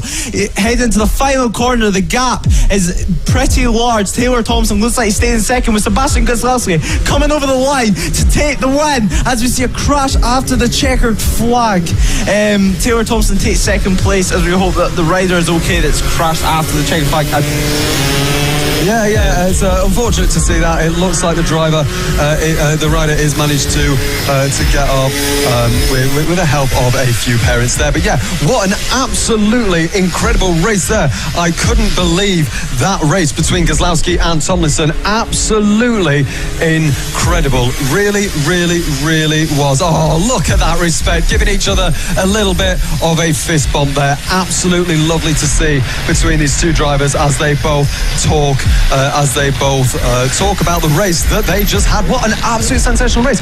They were wheel to toe. So it was Keselowski that took the win. There we go, as that beautiful graphic comes up on screen. He wins by 8/10 from Taylor Tomlinson. Logan Cousins finishes P3 on the podium. I bet that means a lot to him. Seth Haywood finishes P4. Preston Baker P5. Archer Hooper in P6. Nicholas Dunwoody finishes P7. Tyler Hartley P8. Josh Perkins 9. And Kai Hawken rounds out the top 10. But we might as well go and finish the race. 21 riders. So P11, Annabelle McCarthy. P12, Max Johnson. 13th, Kaylin Ratcliffe. Then in 14th, Jensen Ansell. 15th, Matthew Jennings. 16th, Daisy Polden. In 17th, Peyton Richards. 18th, Jensen Cedras. Then in 19th, Danny Longhurst. 20th, Oliver Wilson. And rounding out the rounding out the field is Freddie Taylor in the 118 machine. Yeah, it's a great race there. Close battle. Logan Cousins will be happy with that third place. Logan Cousins, just 7-year-old, as I said earlier, on the number 7 bike. He's on a Blatta make of Minimoto, which is quite a popular make of Minimoto in this series. He's only been racing 2 rounds and he's got a podium. He will be absolutely buzzing. His best result before this was a 3rd as well, so he'll be delighted to equal that best result. He has no favourite circuit yet, as of course he's not raced at all the circuits here in the calendar. And one great thing to see is the amount of sponsors that are coming into this series. You know, Logan Cousins, a big sponsor being his parents, has all riders here, as we see the next bikes as well getting warmed up at the side of the track, which will be the Mini GP70s, but we'll wait a little while as the red flag's out. All riders currently stopped on the circuit at the moment due to the red flag. But anyway, as I said earlier, next up at the racing will... This is Motorsport Radio. 1, 2, 3. Join the conversation. Contact the show on Twitter, on Facebook, and on our website, Motorsport Radio. Ladies and gentlemen, welcome back to the what is an interesting weekend so far. So we're back here at Llandow with me, myself, Alex Rizzoli-Paniotis Lambropoulos. Alongside me is Lewis, who is also joining me in the comms box this weekend. So we're just back after an extended. You can. We're back here after an extended break. Lewis, how are you feeling about all the racing that we have seen today? The racing today has been really good, actually. We've only had 2 races so far, but both of them have been jam-packed of action. The AC40 Pros started the day of racing, and in the AC40 Pros, we've seen a great battle for the lead all throughout the race with these developing riders that are just starting to learn their feet in motorcycle racing. So it was great to see. And then on the complete contrast of that, we had the Mini GP70s, which have battles all the way through, and there were very, very experienced riders on a complete different end of the spectrum, machinery-wise. But yeah, as you said, we're in the extended red flag delay right now, so we'll bring you through it and bring you all the action. So basically, it's Alex and I in the commentary box right now with taking you through today's action. Alex, I've heard that you have your own enough talking about my racing career. I've heard you have somewhat your own racing career, but in a complete different discipline of motorsport. Absolutely, yeah. I'm very much from the car side of motorsport. As I said, obviously this is my first proper weekend watching bikes, and I'm absolutely loving it. But yeah, I've done a little bit. You know, I've karting for years, which I've done, and then recently this year I finally achieved a proper dream. Because ever since I was about 13, 14 years old, I said I wanted to drive a Ginetta G40. And I managed to do a G40 Cup car at Donington and Snetterton within 2-3 days of each other, which was a lot of driving for me from Leeds. But yeah, that was absolutely sensational. Fingers crossed, going to be testing a few other things in the coming months as well. And yeah, I can't wait for it. I absolutely love it. My dad used to race in the 80s, and my mum has taken me to practically every single BTCC event at Croft ever since. So yeah, it's. It's absolutely lovely to see. And we've got a message in here for a few people from watching. So this is from Taylor Tomlinson from the Rookies, number 77. They say, "Happy birthday, Grandpa, watching the race from Crete in Greece." And we love that because, as you can probably tell by my name, Alex Rizzoli-Paniotis Lambropoulos, it's not the most British of names. It's not the most British of names. And obviously I am from Greece, so that's lovely to see that some people are on holiday in my home country. We absolutely love it. But yeah, it's been a fantastic couple of few races. You know, we had that amazing qualifying session where we summoned to a pole position on the last lap after we had the checkered flag out, which was an absolutely sensational lap. You know, I still can't get over that. But yeah, of the coming races, which races would you say could provide the most action, Lewis? Well, it's quite hard to say at the moment, but definitely one of the key takers is the Pit Bike 140. The Pit Bike 140 is such a close grid, which every single round they produce great action all throughout. The first round of the season at Lid and all throughout last year. It is an absolute humongous grid with 31 bikes, which I'll spare time and not go through all of them, but we do have Rossi Banham starting in pole position for that race I was talking about, with Reece Peacock in second. Taylor Lawrence will be starting in third, with Chris Wells in fifth, and Darren Anderson rounding out the top five. Darren Anderson, as mentioned, will be racing also in the Moto Team race, I believe.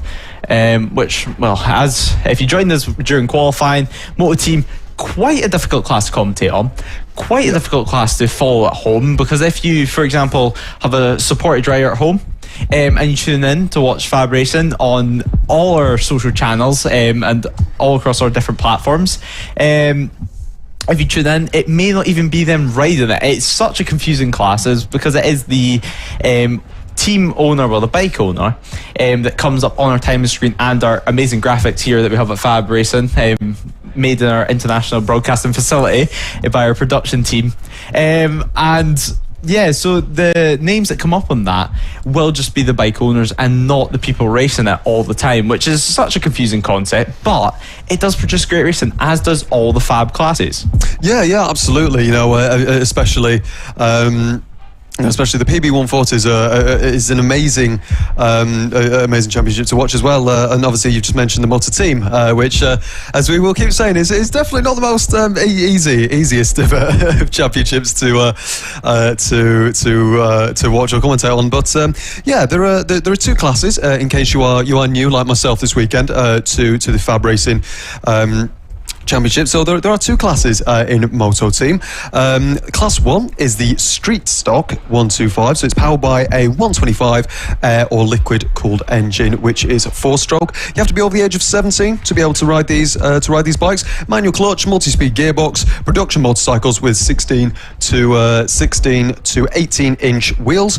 And the identifying factor of these bikes in Class 1 is that there is a black number plate with white numbers on. So if you see, obviously on screen at the moment, you know, we can just see a few riders chatting to each other.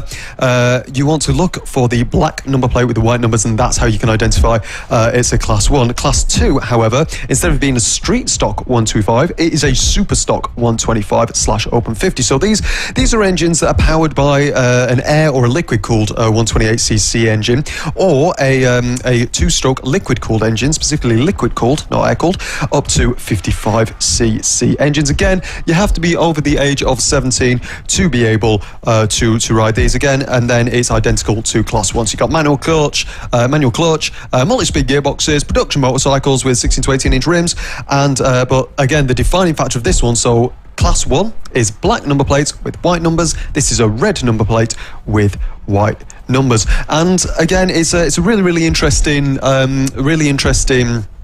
series to watch, just because there is such a variety of bikes. As you know, there's a lot of variety in this one, as well as the PB140, the pit bikes. And yeah, it's looking like it's a very interesting few sessions. You know, we had a lot of things as well. So we've had a lot of action already, and yeah, we're just waiting to get underway now from this delayed red flag. Yeah, we are, and whenever you're just commentating there, we've seen on our screen Jamie King, which fits in quite well with what we were talking about with the Moto Team Championship, as of course he won the championship last year in the class that you were speaking about, which is identified with the black background and white numbers, which you perfectly explained there, Alex. And sorry about this, by the way, this weekend I will be calling you Alex, and Alex Rizzoli. As the max I can push it. It's quite a tongue twister. I think everyone at home can agree.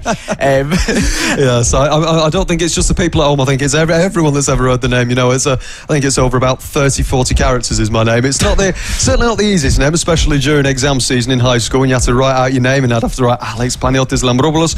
Yeah, it's not the easiest. And do you know what? I feel for when I do start racing full time, I feel sorry for the people who have our job, who have to go, and there's Lambropoulos. Never mind, he's gone. It's too late. He's gone past. But yeah, it's certainly not the easiest name. But you've got my dad and my Greek family to blame for that. But yeah, it's a really interesting weekend. I'm loving it so far. You know, this is my first time properly in a comms box, and you know, it's really really enjoyable to watch bikes for the first time. You know, I've never been. I've never been in a bike paddock, to be honest. But I can tell you right now, you know, there's a lot of laughing and joking. There's a lot of drivers from multi classes talking to each other. And it's genuinely one of the best paddocks. It's such an enjoyable atmosphere, and the people talking to each other left, right, and centre. You know, we can see on camera now. People are just chilling out, having a bit of a sit down, having a lovely drink. You know, we can see some kids having fun as well, and it's absolutely love to see. You love to see it, and as the riders are just having a bit of fun, a bit of a chill out. You know, it's a nice break in the schedule to break up what usually would be a very bang schedule. As we are following the number 76. Where on earth is he going? Let's have a gander. Let's have a look. Oh, he's writing. Yeah, he's writing. He's walking past all these, it's Fraser Rogers. He's on the fence. He's on his. No, it's not. No, it's not. A mistaken identity. Apologies to whoever that driver is. Oh, and the driver has. The rider has looked at. Oh, there we go. He's looking. He's noticed us. Way, and he's up there. Absolutely fantastic there. JB, of course, going with a very, very high nutritious drink of Lucozade there. He's an athlete, he's a sports athlete. Look at Jimmy, he's smiling away, he's having a laugh, walks with his Lucozade, looking all proud. And Jamie, though, he's been around this paddock for quite a while now. Pit Bike Sonic, because some people may know him as for his YouTube channel. He used to be able to let subscribers and supporters ride on his own bikes, which was quite a nice thing for him to do, but not able to do that right now. Where are we? That way. This way. Is it this way? Yes, it's somewhere there. I can't actually see the camera. Hello. Yeah, that's. We've gone now. We've got away. Plumbing out. But yeah, it's it's a fantastic current race series. You know, if you want to contact us on social media, Lewis, why don't you give us the honours of giving us the social media tags? Yes, certainly. FAB-Racing website being the FAB-Racing.co.uk, FAB-Racing on both Facebook and YouTube, and Motorsport Radio on both Facebook and YouTube, and various other streaming platforms, which I believe is also including Twitch. So get in touch with us, let us know if you have any questions, want to say hello to anyone that you may know that's racing this weekend, and as we see the family atmosphere just shown again through the pictures that we're able to show you, FAB and racing in general is a family effort, and everyone's here for one reason, and that is to have fun. Racing should be fun. I think that you can agree with that yourself, with you also racing, that absolutely racing should be fun. It's an expensive sport, it can be quite a dangerous sport, so everyone has to have fun, everyone's friendly, everyone is happy to help. And yeah, so how are you finding, for example, watching bike racing compared to what you're usually able to watch with cars? You know what, it's as much as it is different, it is obviously, quite the same, but I am quite liking seeing the riders actually physically move their bodies to be able to obviously turn into corners. It's a fascinating, obviously new experience for me. Used to just seeing like BTCC and Ginettas and everything like that. As much as you love to see the cars go around, you don't see the actual connection between the driver and the car, whereas here, between the rider and the bike, you have to see that they are in control. Their body movements, really, really matter, because that's how they control the bike. Yeah, at the moment, if you want to get in some healthy competition, use the hashtag FAB-Racing, FAB-Racing on Twitter, and let us know out of me and Lewis who you're backing in the comms booth today. We'll get a bit of healthy competition going. As we see, still some lovely shots of the paddock, everyone running around, talking to each other, helping each other. But it's going to be absolutely fantastic. But yeah, so we are just getting in our ear. We are unfortunately going to go off there. So so if you want to subscribe, or if you want to subscribe to us, please do that, and put the notifications on, and follow us on all our social media for when we go back live. I just want to, I think Lewis will agree with me, a massive thank you to all the marshals and all the medical staff. Yep. We literally, without them we could not race. None of us could. So a massive thank you, and we will update you. We've got no news yet of what happened a little bit earlier, but I'm sure we will be with you. We will be with you when we get some news. But ladies and gentlemen, that is going to be the end of this for now, and we will be back very soon. So my name is Alex Rizolapanias Lumbropoulos, and I'm here with Lewis, and we will see you later. See you later. Goodbye. This is Motorsport Radio. 1, 2. Join the conversation. Contact the show on Twitter, on Facebook, and on our website, Motorsport Radio.